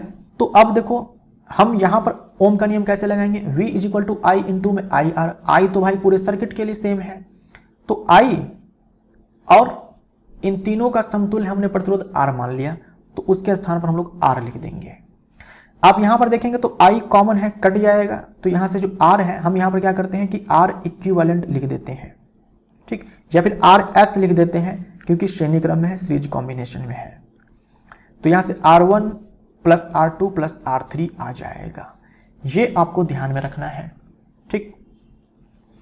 ये RS क्या है, हम इन तीनों को हटा करके ना एक प्रतिरोधक लगाएंगे जो इन तीनों के बराबर ही प्रतिरोध पैदा करें। तो हमें ये समझ में आया ओम के नियम को लगाने के बाद कि अगर हम चाहते हैं इन सब को हटाकर कोई एक प्रतिरोधक लगाएं जो इन तीनों के समतुल्य हो, तो कुछ नहीं करना होता है, इन सारे को जोड़ दो, जो आएगा वैसा ही प्रतिरोध, उतने ही प्रतिरोध का आप दूसरा प्रतिरोधक ले लो। जैसे मान लीजिए कि आपने 1 ओम, 2 ओम, 3 ओम के 3 प्रतिरोधक चुने थे, अब इन सबको हटा करके सबको आपने श्रेणी क्रम में लगाया है, जितना प्रतिरोध आ रहा है उसका समतुल्य हम लोग चाहते हैं कि एक के साथ रिप्लेस कर दे। तो श्रेणी क्रम में अगर आपको लगाना है तो आप क्या करेंगे, 3 2 5 6 ओम का एक रेजिस्टर लगा देंगे, आपका काम जो है बन जाएगा, ठीक। इतने 3 लगाने की आवश्यकता नहीं है। तो अगर श्रेणी क्रम में प्रतिरोधकों को जोड़ते हैं तो समतुल्य प्रतिरोध कैसे निकालेंगे, तो सिंपली सबको जोड़कर निकालेंगे, पहला पॉइंट, ये पहला पॉइंट। दूसरा पॉइंट, श्रेणी क्रम में अगर हम प्रतिरोधकों को लगाते हैं तो पूरे सर्किट में धारा एक समान, ये दूसरा पॉइंट। और अलग अलग प्रतिरोधकों के सिराओं के बीच में जो विभवांतर है वो अलग अलग है, ये तीसरा पॉइंट। यानी कि श्रेणी क्रम में धारा तो एक समान रहती है, लेकिन जो पोटेंशियल डिफरेंस है, जो विभवांतर है, वो अलग अलग प्रतिरोधकों के सिरों के बीच जो है वो अलग अलग आपको मिलने वाला है, ठीक। ये सारे पॉइंट्स जो है आपको ध्यान में रखने हैं। और ठीक इसके विपरीत जो है किसमें हो जाएगा, पार्श्वक्रम में हो जाएगा, वहां पर धाराएं अलग अलग हो जाएंगी, लेकिन जो ये V है वो एक समान सारे प्रतिरोधकों के लिए रहने वाला है। आगे आते हैं, अब जो लिखा हुआ है उसको हम लोग पढ़ लेते हैं। आप यहां देखेंगे कि एमीटर में विद्युत धारा का मान वही रहता है, यह परिपथ में एमीटर की स्थिति पर निर्भर नहीं करता है। पूरे सर्किट में धारा का मान वही रहेगा, एमीटर आप कहीं पर भी लगाकर चेक कर लो, कहीं पर भी लगाकर चेक कर लो, यहां लगा लो, यहां लगा लो, यहां लगा लो, यहां लगा लो, जहां मन करे वहां लगा लो। श्रेणी क्रम में एमीटर का जो पाठ्यांक है वो नहीं बदलेगा, अर्थात जो विद्युत धारा का मान है वो नहीं बदलेगा। इसका तात्पर्य यह है कि प्रतिरोधकों के श्रेणी क्रम संयोजन में परिपथ के हर भाग में विद्युत धारा समान होती है, अर्थात प्रत्येक प्रतिरोधक से समान विद्युत धारा प्रवाहित होती है। यहां पर प्रतिरोधक होना चाहिए था, जो मैंने आपको बता दिया कि I जो है वो एक समान रहने वाला है। यहां पर देखो हमने वोल्ट मीटर लगा करके अलग अलग है ना, R1 के सिरों के बीच में वोल्ट मीटर लगाया, R2 के सिरों के बीच में वोल्ट मीटर लगाया, R3 के सिरों के बीच में वोल्ट मीटर लगाया। जब हमने वोल्ट मीटर लगा करके वोल्ट मीटर का पाठ्यांक नोट किया तो हमें अलग अलग मिलता है, हमें अलग अलग मिलता है, राइट।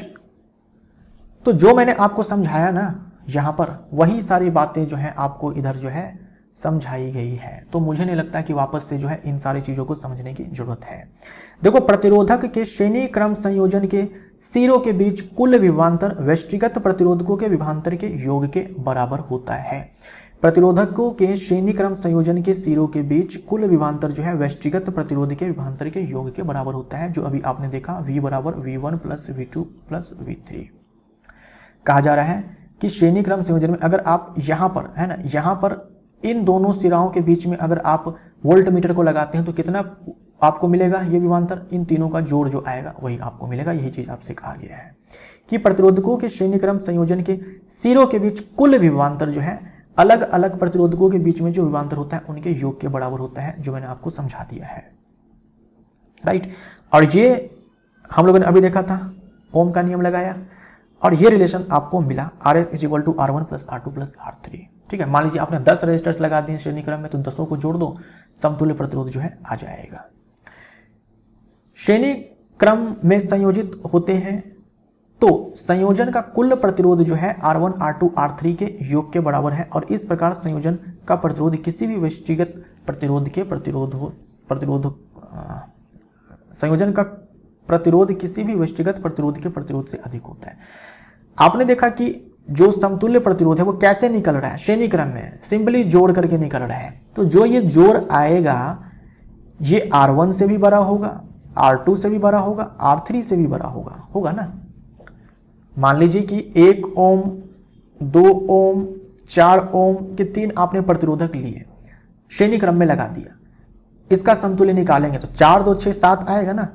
तो 7 ओम जो है वो 1 ओम से भी बड़ा है, 2 ओम से भी बड़ा है, 4 ओम से बड़ा है। ये याद रखिएगा, ठीक है। वैसे तो कोई बड़ी बात नहीं है, लेकिन फिर भी ये आप याद रखना, क्योंकि पार्श्व क्रम में आपको मैं ध्यान दिलवाऊंगा वापस से ये चीज कि श्रेणी क्रम में जब हम प्रतिरोधकों को जोड़ते हैं उसका जो समतुल्य आता है ना, वो अलग अलग जो भी प्रतिरोधक आपने लगा रखा है सबके प्रतिरोध से जो है वो ज्यादा आता है। ठीक, यहां से आप समझ सकते हैं। एक उदाहरण जो है यहां पर दिया गया है, एक विद्युत लैंप जिसका प्रतिरोध 20 ओम है, इसका जो प्रतिरोध है वो 20 ओम है, और 4 ओम प्रतिरोध का चालक 6 वोल्ट की बैटरी से एक यहां पर प्रतिरोधक लगाया गया जो कि 4 ओम है। तो मान लो ये R1 है और इसका प्रतिरोध जो है R2 है। अच्छा, हमने इसका इस्तेमाल रोशनी के लिए किया हुआ है, लेकिन कुछ ना कुछ इसके पास भी तो प्रतिरोध होगा ही, और इसका इस्तेमाल स्पेशली हम लोगों ने धारा को कम करने के लिए किया है। ये रेजिस्टर्स इसीलिए लगाए जाते हैं ताकि सर्किट में धारा को कम किया जा सके, और 6 वोल्ट की बैटरी जो है यहां पर लगाई गई है। परिपथ का कुल प्रतिरोध क्या होगा? तो श्रेणी क्रम में अगर मान लीजिए कि अलग अलग रेजिस्टर्स लगे हुए हैं, या फिर मान लो कि कुछ रजिस्टर है, कुछ डिवाइस है, पूरे सर्किट में कितना प्रतिरोध मिल रहा है ये आपको बताना है। ये रजिस्टर और ये दोनों श्रेणी क्रम में लगे हुए हैं, दोनों की सिराएं एक दूसरे से जुड़ी हुई है, सर्किट में टोटल कितना रेजिस्टेंस मिल रहा है। तो इसका समतुल्य निकालने के लिए श्रेणी क्रम में क्या करते हैं, सिंपली जोड़ दो, 2 ही डिवाइस है, तो 4 ओम प्लस यहां पर 20 ओम 24 ओम, तो समतुल्य आपको मिल गया 24 ओम के बराबर। आगे बढ़ते हैं। परिपथ में प्रवाहित विद्युत धारा आपको बतानी है। परिपथ में टोटल कितनी विद्युत धारा बही, इतना तो आप मानते हैं कि जो धारा बैटरी से निकलने वाली है वही धारा इससे जाएगी, वही धारा इससे जाएगी, क्योंकि श्रेणी क्रम में है तो पूरे सर्किट में धारा एक समान। तो धारा निकालने के लिए हम लोग क्या करते हैं भाई, ओम का नियम लगाएंगे। ठीक, ओम का नियम हम लोग लगाएंगे V बट्टे में R। राइट, अब यहां पर देखो हम लोग V 6 वोल्ट डालेंगे, और जो R है देखो पूरे सर्किट के लिए जो विभवांतर है वो 6 वोल्ट है जो बैटरी के पास है। तो धारा भी हम लोग जो प्रतिरोध भी हम लोग यहां पर डालेंगे, पूरे सर्किट का जो प्रतिरोध है वो डालेंगे। तो पूरे सर्किट का प्रतिरोध मतलब क्या, RS, ठीक है, समतुल्य प्रतिरोध। तो 6 और पूरे सर्किट का जो प्रतिरोध है वो 24 है, तो 6 1/4, जो धारा है वो 1/4 एम्पियर है। राइट, विद्युत लैंप तथा चालक के सिरों के बीच विभवांतर परिकलित कीजिए। अच्छा देखो 1/4 जो है वो एम्पियर, यानी कि पॉइंट कितना आ जाएगा, ये I जो है ये 0.25 एम्पियर आ जाएगा ना। तो क्योंकि श्रेणी क्रम में लगा हुआ है, मतलब यहां से भी जो धारा है वो 0.25 एम्पियर जाने वाली है, इस बल्ब से भी धारा 0.25 एम्पियर जाने वाली है, और यहां से भी जो धारा निकली वो 0.25 एम्पियर, पूरे सर्किट में धारा एक समान। अब इनके सिरों के बीच में मान लो ये x है, ये y है, x y के बीच ये रेजिस्टर लगा हुआ है, तो भाई इसके सिरों के बीच में विभवांतर कितना है, ये जो एक्स वाई है इसके सिरों के बीच में विभवांतर कितना है, तो यहाँ पर ओम का नियम लगा दो, V बराबर I इंटू में R होता है, I का मान जो है 0.25 है और R का मान आपको दे रखा है यहाँ पर 25 चौके में 100 यानी कि 1 वोल्ट हो जाएगा।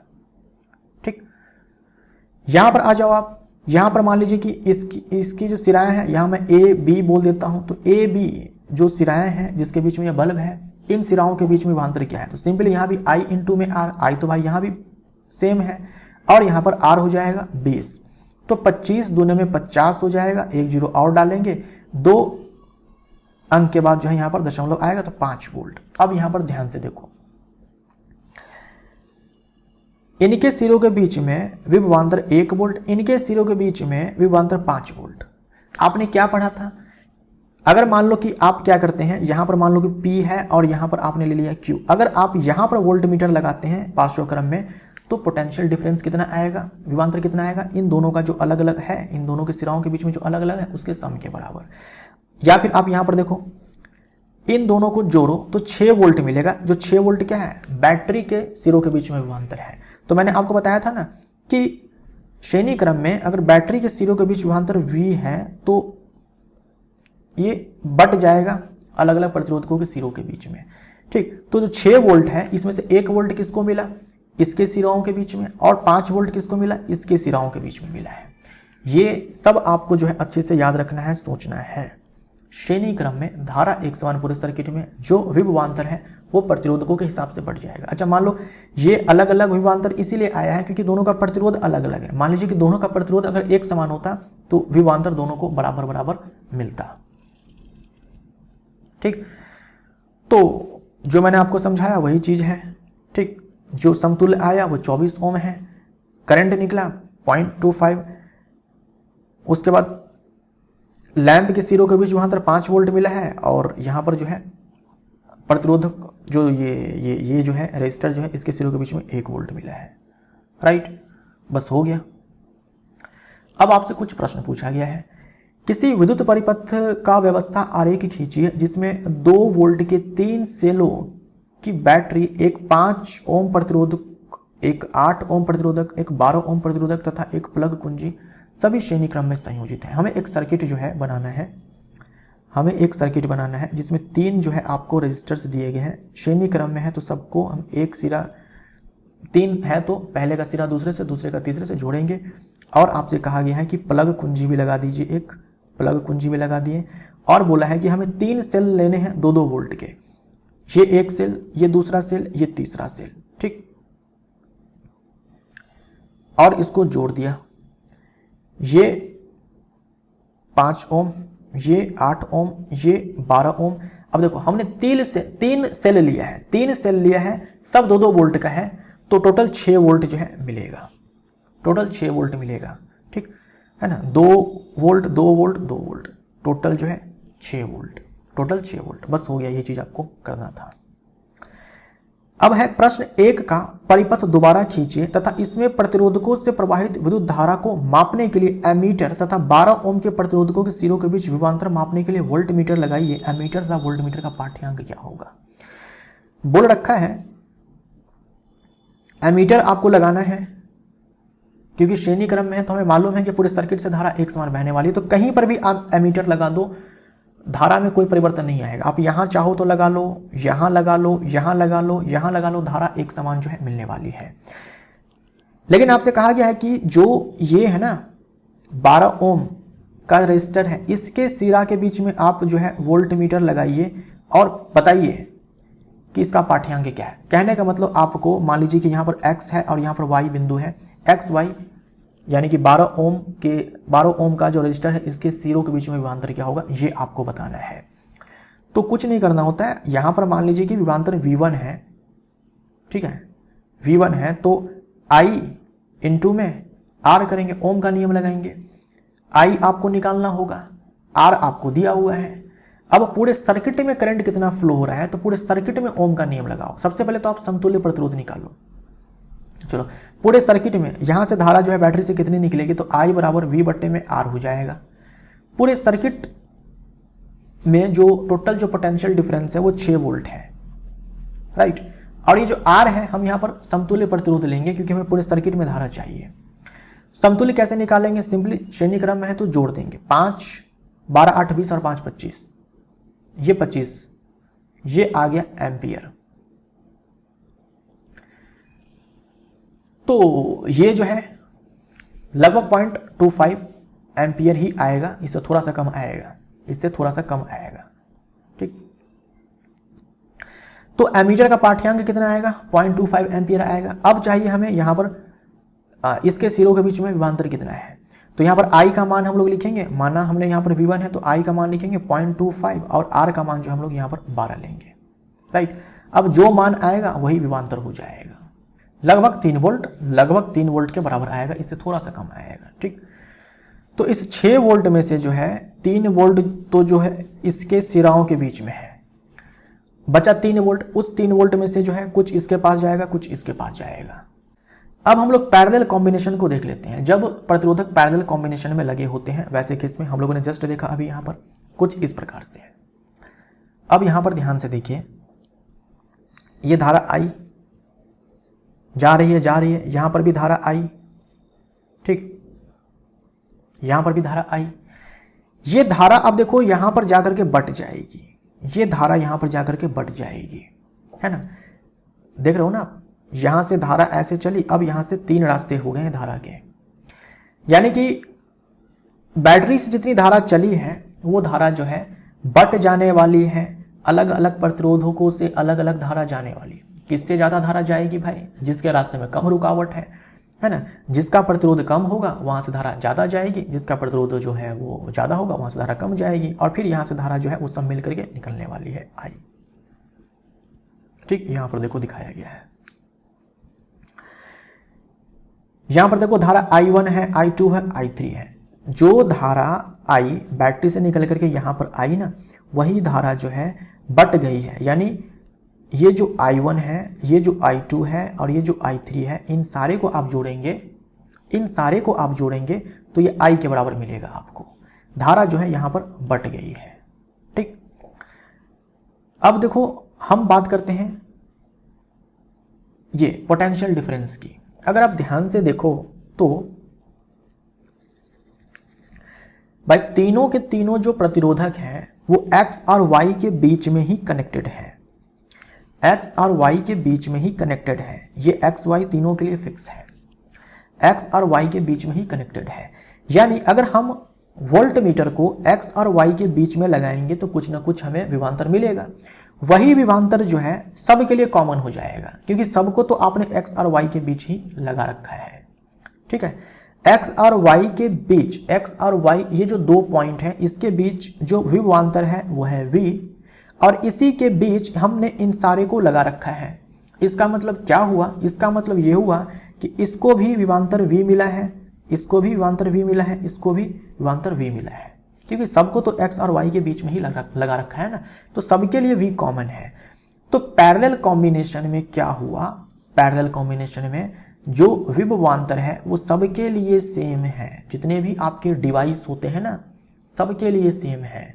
आपके घर में जितने भी हैं, बल्ब है, पंखा है ना, रेफ्रिजरेटर है, AC है, कुछ भी है, सबको जो पोटेंशियल डिफरेंस मिला, सबको जो वोल्टेज मिल रहा है वो सबके लिए सेम है, सबके लिए सेम है वोल्टेज, ठीक है। क्योंकि हमारे घरों में जो इलेक्ट्रिक अप्लायंसेस लगे होते हैं वो सब के सब लगे होते हैं पैरेलल कॉम्बिनेशन में, ठीक। तो चाहे बल्ब है उसको भी 220 वोल्ट मिल रहा है, चाहे फ्रिज है, कुछ भी है, कुछ भी आप इस्तेमाल कर रहे हो, सबको 220 वोल्ट मिल रहा है। लेकिन धारा सबको अलग अलग जा रही है भाई। AC को ज़्यादा धारा जाने वाली है, गीजर को ज़्यादा धारा जाने वाली है, पंखे को कम धारा, बल्ब को कम धारा। ये धारा जो है कम कम जाने वाली है भाई। क्यों धारा कम कम जाने वाली है? क्योंकि प्रतिरोध अलग अलग है ना, प्रतिरोध सबका अलग अलग है। वोल्टेज भले सेम है लेकिन प्रतिरोध सबका अलग अलग है, तो धारा अलग अलग जाती है। तो इस केस में क्या होगा, देखो ठीक उल्टा हो गया ना। श्रेणी क्रम में धारा जो है सब में कॉमन पूरे सर्किट में, लेकिन यहां पर धारा जो है अलग अलग जाने वाली है। श्रेणी क्रम में अलग अलग प्रतिरोधकों के सिराओं के बीच में जो विभवांतर है वो अलग अलग था, लेकिन यहां पर सबके लिए कॉमन है। ठीक, अब यहां पर देखो, आप ओम का नियम लगाओ तो ओम के नियम के अनुसार I बराबर V बट्टे में R होता है। I1 के लिए V, I2 के लिए V, I3 के लिए V सबके लिए कॉमन है। तो यहां पर I1 लिख सकते हैं V बट्टे में R1 प्लस I2 लिख सकते हैं V बट्टे में R2 और I3 लिख सकते हैं, I3 के स्थान पर लिख सकते हैं V बट्टे में R3। मैंने ओम का नियम लगाया है। अच्छा, अब हम चाहते हैं ये R1, R2, R3 तीनों मिलकर, जब हमने R1, R2, R3 को पैरेलल में लगाया है, ये तीनों मिलकर जितना प्रतिरोध पैदा कर रहे हैं, इनके ये R1, R2, R3 ये मिल करके जितना प्रतिरोध पैदा कर रहे हैं, हम इन सब के बदला एक रजिस्टर लगाएं जो उतना ही प्रतिरोध पैदा करे। ठीक, तो मान लीजिए कि हमने इन सब को रिप्लेस कर दिया एक रजिस्टर से जिसका समतुल्य आरपी है। ये तीनों मिलकर के पैरेलल में जितना रेजिस्टेंस पैदा करेंगे, इसी के समतुल्य का हम लोगों ने एक प्रतिरोधक ले लिया, जिसका प्रतिरोध कितना हो जाएगा, जो ये तीनों मिलकर के प्रतिरोध देंगे उसके समतुल्य। राइट, और विभवांतर V है। तो यहां पर I जो है पूरे सर्किट में है, पूरे सर्किट में करंट जो है वो टोटल I है, और पूरे सर्किट का रेजिस्टेंस हम लोगों ने RP मान लिया है समतुल्य, जो इन तीनों का समतुल्य है। तो यहां पर ओम का नियम लगाएंगे तो V बट्टे में RP हो जाएगा। अब देखो V से ये V पूरा का पूरा खत्म हो जाएगा, तो 1/RP is equal to 1/R1 plus 1/R2 plus 1/R3। ये पैरेलल कॉम्बिनेशन में समतुल्य प्रतिरोध निकालने का तरीका है। ठीक है, क्या सब बातें आपको ध्यान में रखनी है कि जितने भी प्रतिरोधक होंगे सब जो है दो बिंदु के बीच में ही कनेक्टेड है, उन दोनों बिंदु के बीच में जो पोटेंशियल डिफरेंस है वही सारे प्रतिरोधकों के लिए है। तो V आपका सेम हो जाता है, I आपका बट जाता है, उसमें ज्यादा करंट जाएगा जिसमें प्रतिरोध कम होगा, उसमें जब कम जाएगा जिसमें प्रतिरोध ज्यादा होगा, और समतुल्य प्रतिरोध निकालेंगे आप ऐसे, है ना। आपने 10 जो है आपने रजिस्टर लगा दिए हैं पैरेललों में, लेकिन आप चाहते हैं कि 10 के बजाय हम एक ही लगाएं, लेकिन आपको समतुल्य उतना ही मिले, है ना। तो आप क्या करेंगे, कितना प्रतिरोध आप लेंगे तो आप ऐसे समतुल्य निकालेंगे, और जितना आएगा ओम, उस ओम का एफ आप जो है एक रजिस्टर सर्किट में लगा देंगे। ठीक, अब जो मैंने आपको समझाया वही चीज जो है यहाँ पर लिख करके आपको बताया गया है ना। Total current I1, I2, I3 हो जाएगा, सारे पर ओम का नियम लगाएंगे। ठीक, यहां से आपको समतुल्य प्रतिरोध इस प्रकार से मिलेगा। अच्छा, पार्श्वक्रम से संयोजित प्रतिरोधकों के समूह के तुल्य प्रतिरोध का व्युत्क्रम पृथक प्रतिरोधों के व्युत्क्रम के योग के बराबर होता है, इसी को शब्द में यहां पर कहा गया है। राइट, सवाल देखते हैं, यहां से आपको अच्छे से और समझ में आ जाएगा। चित्र 12.10 के परिपथ आरेख में मान लीजिए प्रतिरोधकों R1, R2 तथा R3 के मान क्रमशः 5 ओम, 10 ओम, 30 ओम है तथा इन्हें 12 वोल्ट की बैटरी से संयोजित किया गया है। यहां पर हम लोग बना लेते हैं, ऐसा हम लोग पिक्चर बनाएंगे।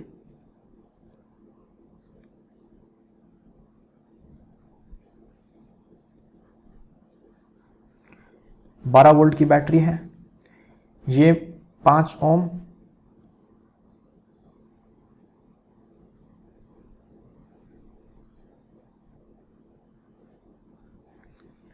ये 5 ओम, 10 ओम, 30 ओम। अच्छा, 12 वोल्ट की बैटरी है, तो अगर आप यहां पर वोल्ट मीटर लगाएं इन दोनों पॉइंट के बीच में 12 वोल्ट ही आपको पोटेंशियल डिफरेंस मिलेगा। यहां पर लगाएंगे तो भी 12 वोल्ट ही मिलेगा, अगर आप यहां पर लगाएंगे तो भी 12 वोल्ट ही मिलेगा। मतलब इन सब को कितना मिल रहा है भाई, 12 वोल्ट मिल रहा है पोटेंशियल डिफरेंस।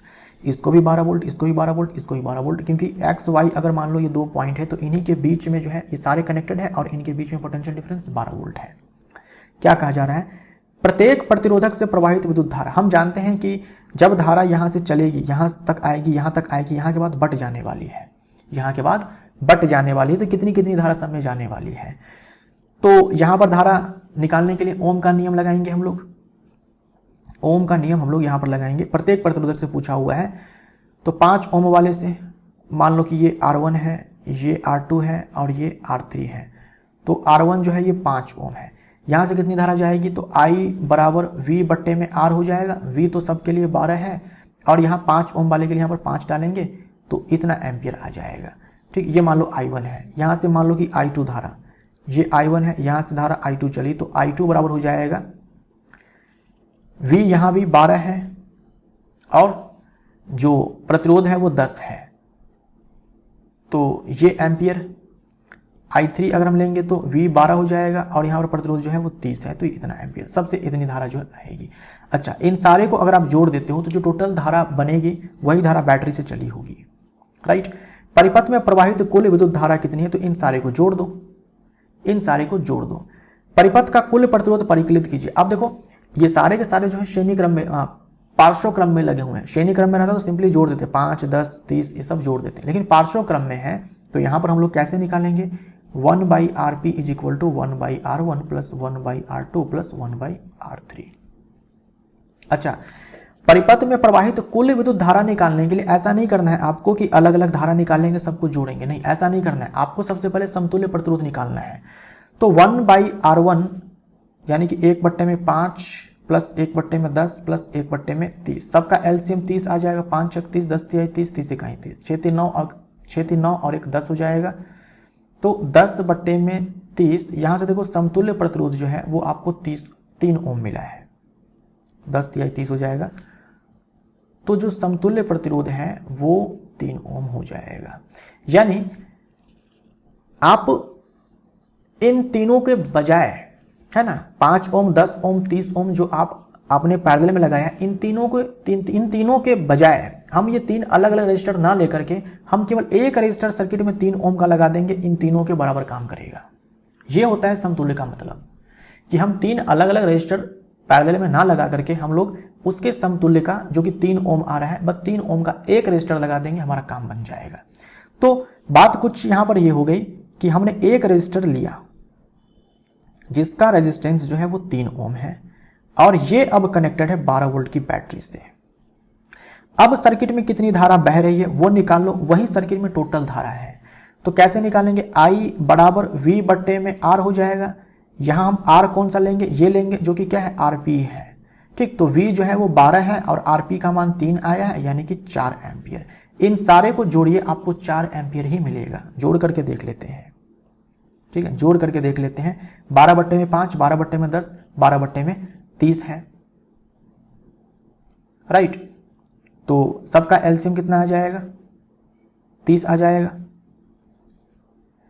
तो 5 × 30 हो जाएगा और 12 × 72 हो जाएगा। 10 तिहाई 30 हो जाएगा, 12 तिहाई 36 हो जाएगा और यहाँ पर 30 इकाई 30 हो जाएगा, 12 इकाई 12 हो जाएगा। तो अब यहाँ पर कितना हो जाएगा भाई, 2 और 6 8, 8 और 2 10, हासिल 1, 3 4, 4 और 7 11, 12, 120/30, 0 से 0 खत्म हो जाएगा। देखो यहाँ पर 4 एम्पियर आया है, 4 एम्पियर यहाँ पर आया है। तो आप कभी भी पूरे सर्किट में टोटल धारा निकालेंगे ना, तो आप सबसे पहले समतुल्य प्रतिरोध निकालेंगे और ऐसे समतुल्य प्रतिरोध निकालेंगे पैरेलल कॉम्बिनेशन में है तो, और फिर जाकर के जो विभवांतर है बैटरी की और बट्टे में जो समतुल्य प्रतिरोध आएगा वो आप डालेंगे और टोटल जो है धारा आपको मिल जाएगी, ठीक। तो जो समतुल्य प्रतिरोध है वो हमारा 3 ओम निकल करके आया है और टोटल धारा जो है 4 ओम निकल करके आया है और अलग अलग प्रतिरोधकों में धारा जो है वो अलग अलग यहाँ पर निकाल करके बताया गया है। एक और सवाल जो है आपसे पूछा गया है,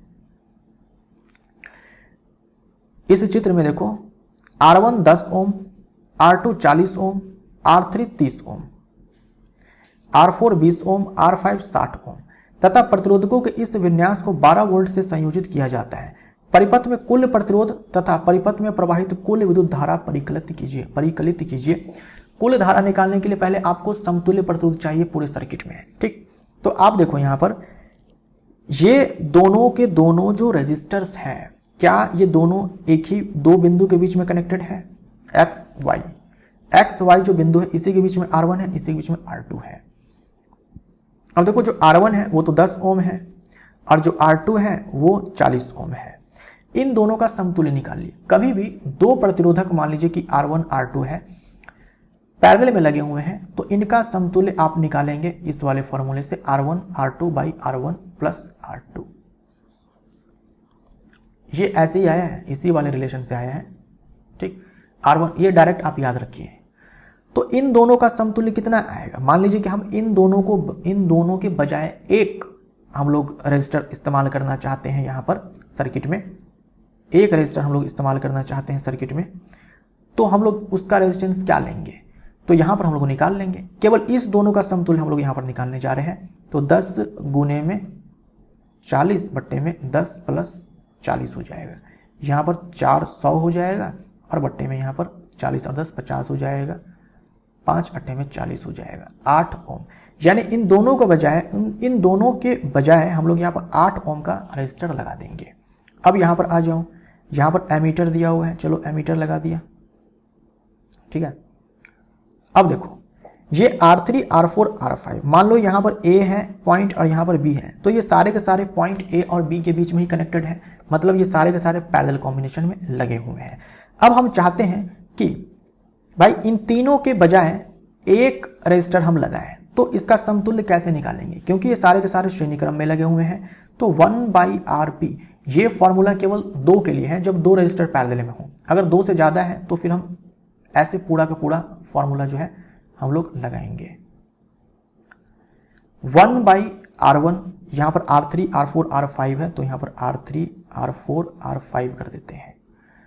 अब देखो R3 जो है वो 30 है, 1 बट्टे में 30 लिखेंगे। R4 जो है 20 है, 1 बट्टे में 20 लिखेंगे। और R5 जो है 60 है, तो 1 बट्टे में 60 लिखेंगे। एलसीएम जो है 60 आएगा, 30 दूनी में 60, 20 तिहाई 60, 60 इकाई 60, 30 दूनी में 60, 20 तिहाई 60, 60 इकाई 60, 3 2 5 और 1 6, 6 बट्टे में 60 यानी कि 1 बट्टे में 10। यहाँ से देखो तो आरपी जो है वो 10 ओम आ गया, यानी कि इन तीनों के बजाय हम यहाँ पर केवल 10 ओम लगा सकते हैं। 10 ओम का रजिस्टर लगाएंगे जो इन तीनों के समतुल्य के बराबर ही है, इन तीनों के समतुल्य के बराबर ही है। अब हम चाहते हैं कि यार ये 8 ओम 10 ओम 2 अलग अलग रजिस्टर हमने लगाया है, इसके बजाय हम जो है केवल एक लगाए।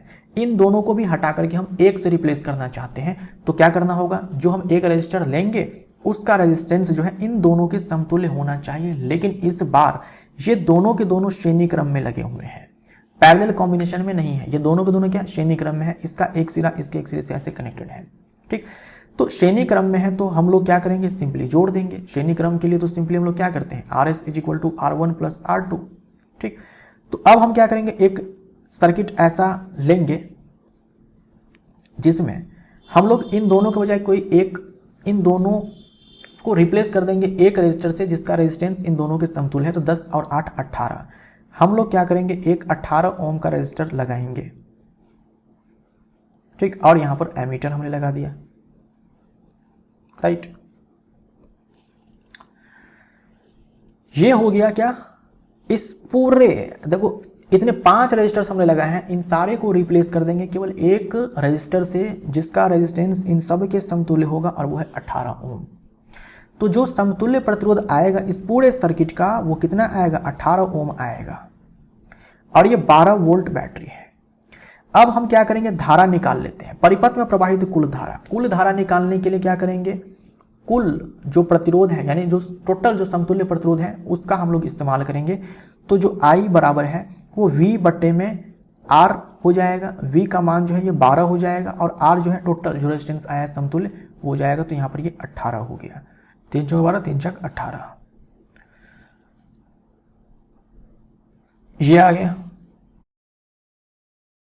मतलब कि 6 से भी काट सकते थे डायरेक्ट। 2 बट्टे में 3 एम्पियर। पूरे सर्किट में धारा कितनी बह रही है, तो 3 एम्पियर। मैंने एकदम से डिटेल में आपको तोड़ ताड़ करके बता दिया है क्या होता है समतुल्य प्रतिरोध का मतलब, और टोटल धारा कैसे निकालते हैं। टोटल धारा निकालने का मतलब पूरा आप समतुल्य प्रतिरोध निकालो और फिर जाकर के आप ओम का नियम लगाओ। अब आगे बढ़ते हैं।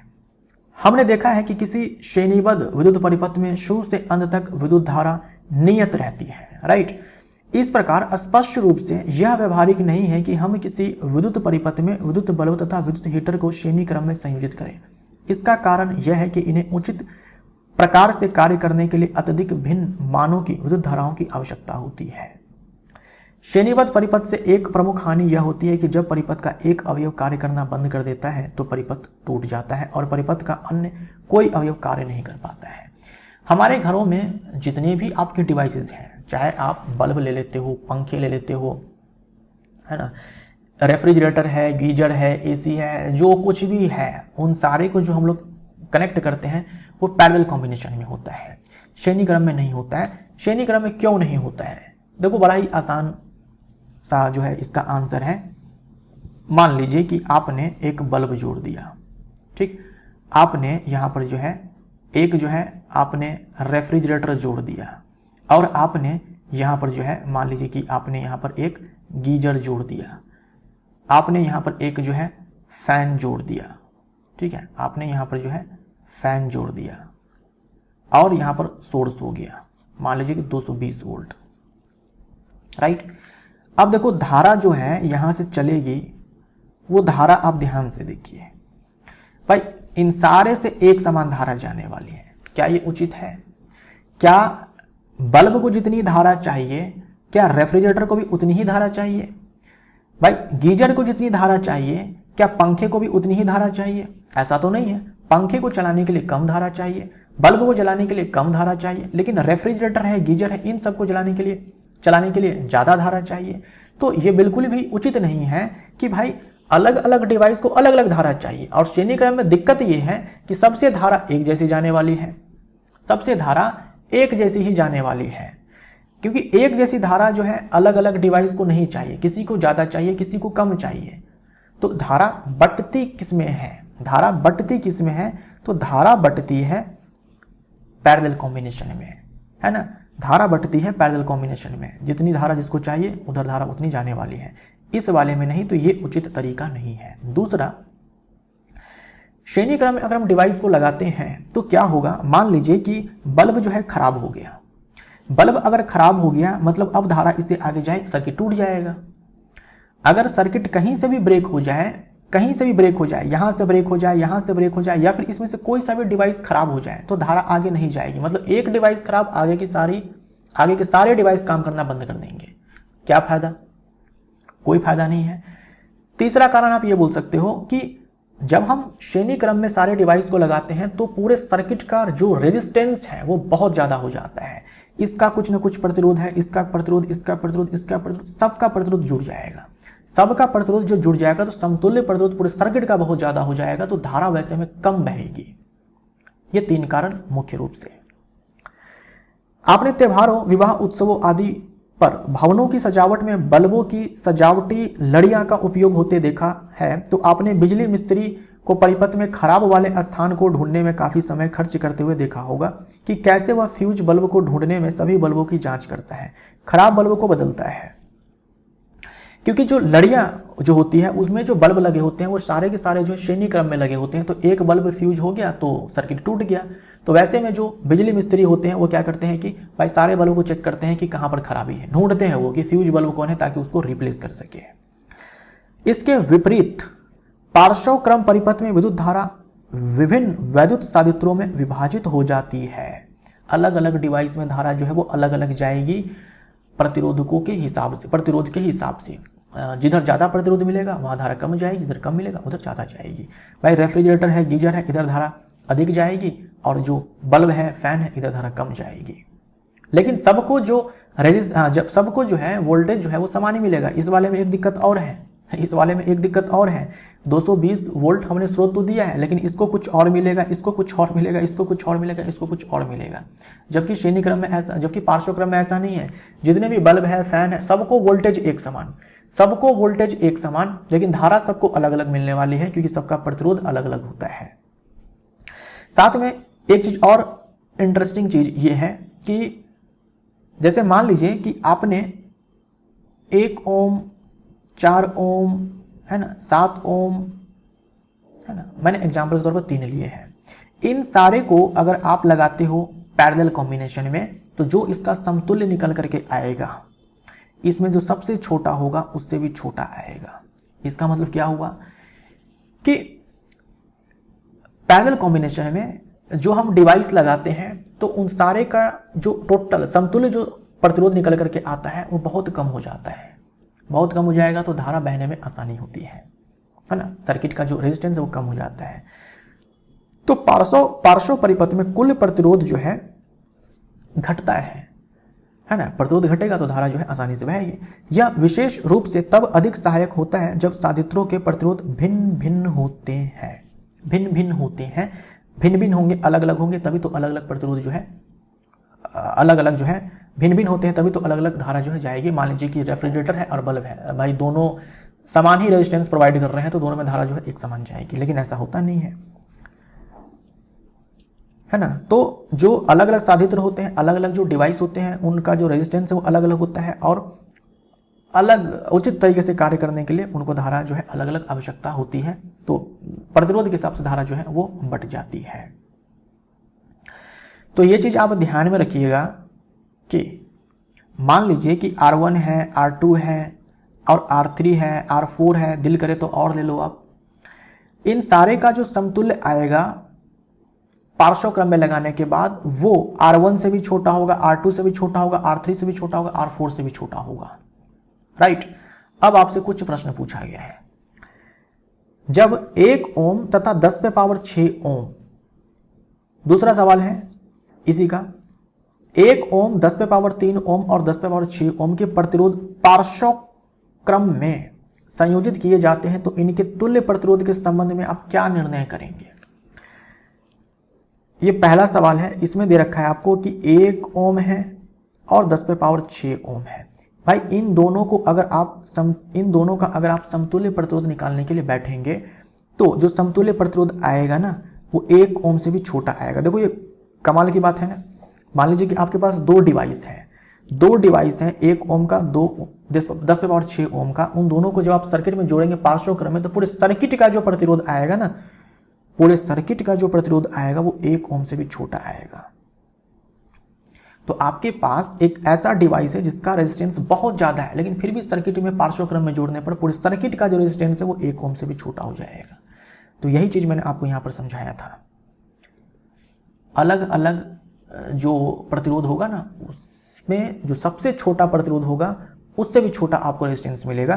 तो 1 ओम 10 पे पावर 6 ओम है, इसमें इन दोनों में छोटा कौन है? 1 ओम है, यानी कि जितने भी है ना सबसे छोटा आपको प्रतिरोध मिलेगा। ऐसे ही आ जाओ यहाँ पर बी में आपको दिया गया है 1 ओम है, 10 पे पावर 3 ओम है और 10 पे पावर 6 ओम है। अब देखो अलग अलग रेजिस्टेंस कितना ज्यादा है, लेकिन जब आप इन सारे को पार्श्व क्रम में जोड़ेंगे तो जो उसका समतुल्य आएगा इसमें जो सबसे छोटा होगा उससे भी छोटा आएगा, यानी कि अभी भी 1 ओम से छोटा आएगा। आप चाहो तो निकाल करके भी देख सकते हो। राइट। दूसरा प्रश्न बनाते हैं। 100 ओम का एक विद्युत लैंप, 50 ओम का एक विद्युत टोस्टर तथा 500 ओम का एक जल फिल्टर 220 वोल्ट के विद्युत स्रोत से पार्श्व क्रम में संयोजित है। उस विद्युत स्त्री का प्रतिरोध का प्रतिरोध क्या है जिसे यदि समान स्रोत के साथ संयोजित कर दे तो वह उतनी ही विद्युत धारा लेती है जितनी तीनों युक्तियां लेती है। यह भी ज्ञात कीजिए कि इस विद्युत स्त्री से कितनी विद्युत धारा प्रवाहित होती है। आपसे देखो कहा गया है कि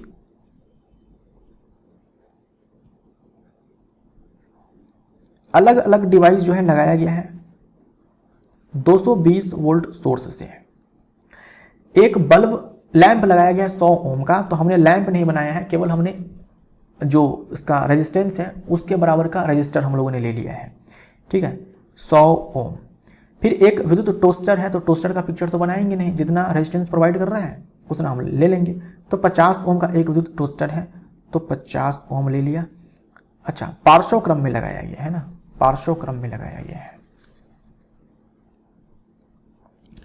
पार्श्व क्रम में लगाया गया है। तो R1 मान लो कि 100 ओम है, मानना नहीं है, दिया ही हुआ है 100 ओम, 50 ओम है और जो R3 है वो 500 ओम है। सबको लगाया गया है 12, सबको लगाया गया 200, मतलब 220 वोल्ट सोर्स है। तो हमें मालूम है कि भाई पार्श्व क्रम में ये जो है ये तो सबको बराबर ही मिलने वाला है, जो पोटेंशियल डिफरेंस है, जो वोल्टेज है, सबको समान जो है मिलने वाला है, लेकिन धारा जो है वो अलग अलग बहेगी। ठीक, तो हम क्या करेंगे भाई, पूरे सर्किट में धारा कितनी बहेगी ये तो है ना। अच्छा, उस विद्युत स्त्री का प्रतिरोध क्या है जिससे यदि समान स्रोत के साथ संयोजित कर दे तो वह उतनी ही विद्युत धारा लेती है जितनी तीनों युक्तियां लेती है। तो तीनों युक्तियां भाई कितनी धारा लेंगी, तीनों युक्तियां कितनी धारा लेंगी, यानी टोटल मिला करके। तो टोटल अगर आपको धारा चाहिए सर्किट में तो V बट्टे में R हम लोग करेंगे, तो लेकिन समतुल्य प्रतिरोध निकालेंगे टोटल धारा के लिए। तो 220 वोल्ट हम लोग यहाँ पर लिखेंगे और यहाँ पर जो RP है वो हमें निकालना पड़ेगा। तो 1/RP यानी कि समतुल्य प्रतिरोध 1 बट्टे में 100, 1 बट्टे में 50 और 1 बट्टे में 500 हो जाएगा। 500 एलसीएम आ जाएगा इसका, यहाँ पर 5 आ जाएगा, यहाँ पर 10 आ जाएगा, यहाँ पर 1 आ जाएगा, यानी कि 10, 5, 15 और 1 16, 16 बट्टे में 500 आ जाएगा। तो ये RP बराबर जो RP हो जाएगा 500 बट्टे में 16। उसको हम इसे हम और छोटा जो है वो कर सकते हैं, 4 से काटेंगे 100 कट जाएगा, 25 बार में 25 25 125, 125 बट्टे में 4 चौके में 16, राइट। तो 125 बट्टे में 16, यहाँ पर 125 बट्टे में 16, 125 बट्टे में 4 डालेंगे, 4 ऊपर जाएगा, 125 जो है यहाँ पर नीचे आ जाएगा, राइट। तो अब हम लोग यहाँ पर 5 से काटेंगे, तो 25 125, 5 से काटेंगे तो 5 चौके में 20 और 5 चौके में 20, राइट। 4 चौके में 16, 4 चौके 16, 17, यानी ये आएगा। इसको पॉइंट में जो है कन्वर्ट करना पड़ेगा, यानी लगभग 8 एम्पियर है ना। 25 अट्ठे में 200 हो जाता है, लगभग 7 एम्पियर है ना, लगभग 7 एम्पियर, लगभग 7 एम्पियर। 7 एम्पियर से थोड़ा ज़्यादा, 7 एम्पियर थोड़ा ज़्यादा, क्योंकि 176 175 रहता तो सीधे 7 बार में खत्म हो जाता है ये, है ना। तो टोटल धारा जो है वो लगभग 7 एम्पियर है। अब कहा जा रहा है कि उस विद्युत स्त्री का प्रतिरोध क्या है जिसे यदि समान स्रोत के साथ यानी कि 220 वोल्ट के साथ संयोजित कर देते, यदि समान स्रोत के साथ संयोजित कर दे तो वह उतनी ही धारा लेती है जितनी तीनों युक्तियां लेती है। तीनों मिलकर जितनी धारा लेती है, तीनों मिलकर कितनी धारा लेती है? 7 एम्पियर लेती है जब हम 220 वोल्ट से जोड़ते हैं। तो अगर हम विद्युत हीटर का इस्तेमाल करेंगे, इलेक्ट्रिक आयरन का इस्तेमाल करेंगे जो इतनी ही धारा ले, इतने सोर्स पर जोड़ने के बाद 220 वोल्ट से जोड़ने के बाद, तो भाई इसका प्रतिरोध क्या होना चाहिए, कितना होना चाहिए? यही होना चाहिए 125 बट्टे में 4 ओम, यही होना चाहिए, ठीक। तो आंसर क्या हो जाएगा? 125 बट्टे में 4 ओम। यह भी ज्ञात कीजिए कि विद्युत स्त्री से कितनी विद्युत धारा प्रवाहित होगी, जितनी धारा जो है ये तीनों मिलकर ले रहे हैं, ये तीनों डिवाइस मिलकर ले रहे हैं, लैंप, टोस्टर और ये जल फिल्टर मिलकर जितनी धारा ले रहे हैं, तो कितनी ले रहे हैं? लगभग 7 ओम। अगला सवाल है, श्रेणी क्रम में संयोजित करने के स्थान पर वैद्युत युक्तियों को पार्श्व क्रम में संयोजित करने के क्या लाभ है? तो कई सारे लाभ मैंने आपको बताया। पार्श्व क्रम में क्या होगा, एक डिवाइस अगर खराब हो जाता है ना, तो बाकी सारे डिवाइस मस्त काम करेंगे, कोई दिक्कत नहीं है, क्योंकि धारा जो है बाकी सारे रास्ते से निकल जाएगी। पार्श्व क्रम संयोजन में पूरे सर्किट का रेजिस्टेंस आपको कम मिलता है ना। जितने भी डिवाइस होते हैं सबको बराबर वोल्टेज मिलता है, धारा आवश्यकता अनुसार बट जाती है, ये फायदे हैं। अब है देखो, आपके पास 3 रजिस्टर्स हैं, 2 ओम, 3 ओम, 6 ओम के। इसको कैसे आप लगाएंगे कि संयोजन का कुल प्रतिरोध जो है, पहला है सवाल 4 ओम मिले, 4 ओम मिले, और दूसरा सवाल है जिसमें 1 ओम मिले। तो आपके पास देखो 2 ओम, 3 ओम और 6 ओम के 3 आपको प्रतिरोधक दिए गए हैं इस प्रकार से, ये 2 ओम,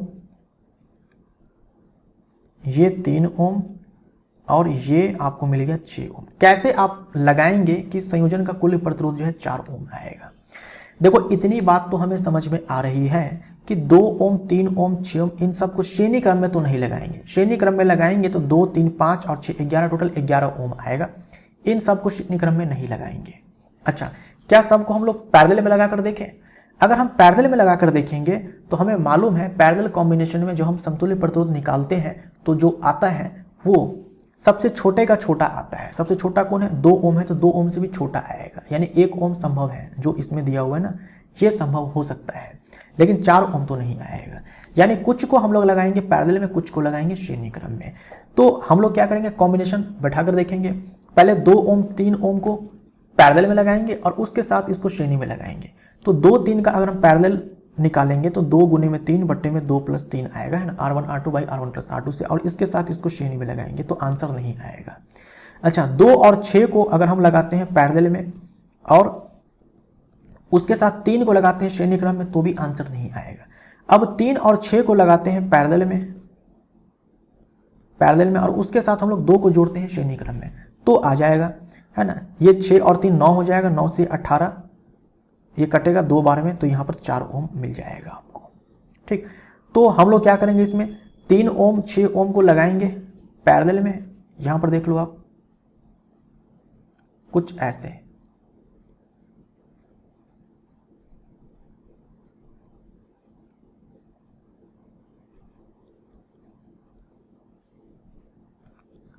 कुछ इस प्रकार से हम लोग बोल सकते हैं। ये 3 ओम, ये 6 ओम और ये 2 ओम। 1 ओम संयोजन का प्रतिरोध आना चाहिए। 1 ओम के लिए इन सारे को लगा दो आप पैरेलल में। सारे को जब आप पैरेलल में लगा देंगे तो 1 ओम आपको मिल जाएगा। सारे को आप पैरेलल में लगाएंगे, ये दूसरे वाले सवाल में जो आपको बोल रखा है कि 1 ओम चाहिए समतुल्य, तो इन सारे को आप जोड़ दो पैरेलल में। ठीक, ये 2 ओम, ये 3 ओम और यहां पर है ये 6 ओम। समतुल्य निकालेंगे तो 1 ओम के बराबर आएगा। अब क्या कहा जा रहा है इस वाले में, 4 ओम, 8 ओम, 12 ओम, 24 ओम प्रतिरोध की 4 कुंडलियों को किस प्रकार संयोजित करें कि संयोजन से अधिकतम निम्नतम प्रतिरोध प्राप्त हो। तो वो अधिकतम के लिए तो आपको श्रेणी क्रम में लगाना है। अधिकतम के लिए श्रेणी क्रम में लगाना है। जब आप श्रेणी क्रम में लगाएंगे तो जो समतुल्य आएगा वो जितने भी आपके अलग अलग प्रतिरोध होंगे ना, सबसे ज्यादा आएगा।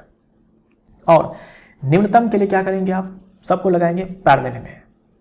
कुछ को श्रेणी, कुछ को पैरेलल में नहीं, कुछ को श्रेणी क्रम में, कुछ को पार्श्व क्रम में नहीं। निम्नतम प्रतिरोध प्राप्त करने के लिए सबको लगाएंगे पार्श्व क्रम में। ऐसा नहीं करेंगे आप कि कुछ को लगाएंगे श्रेणी में, कुछ को लगाएंगे पार्श्व में। सबको पार्श्व में लगाएंगे तो आपको सबसे कम प्रतिरोध मिलेगा। जो अलग अलग, यानी जो पार्श्व में आप लगाएंगे ना, तो आपको इसमें सबसे छोटा कौन दिख रहा है, 4 ओम दिख रहा है। 4 ओम से भी छोटा मिलेगा आपको समतुल्य प्रतिरोध। और अधिकतम के लिए श्रेणी क्रम में लगाएंगे, जो अधिकतम प्रतिरोध मिलेगा जो सबसे बड़ा है उससे भी बड़ा मिलेगा, राइट। तो इसी के साथ ये पार्ट 2 जो है हमारा समाप्त होता है ना। पार्ट 2 जो है हमारा समाप्त होता है। मिलते हैं हम लोग पार्ट 3 में। Thank you so much.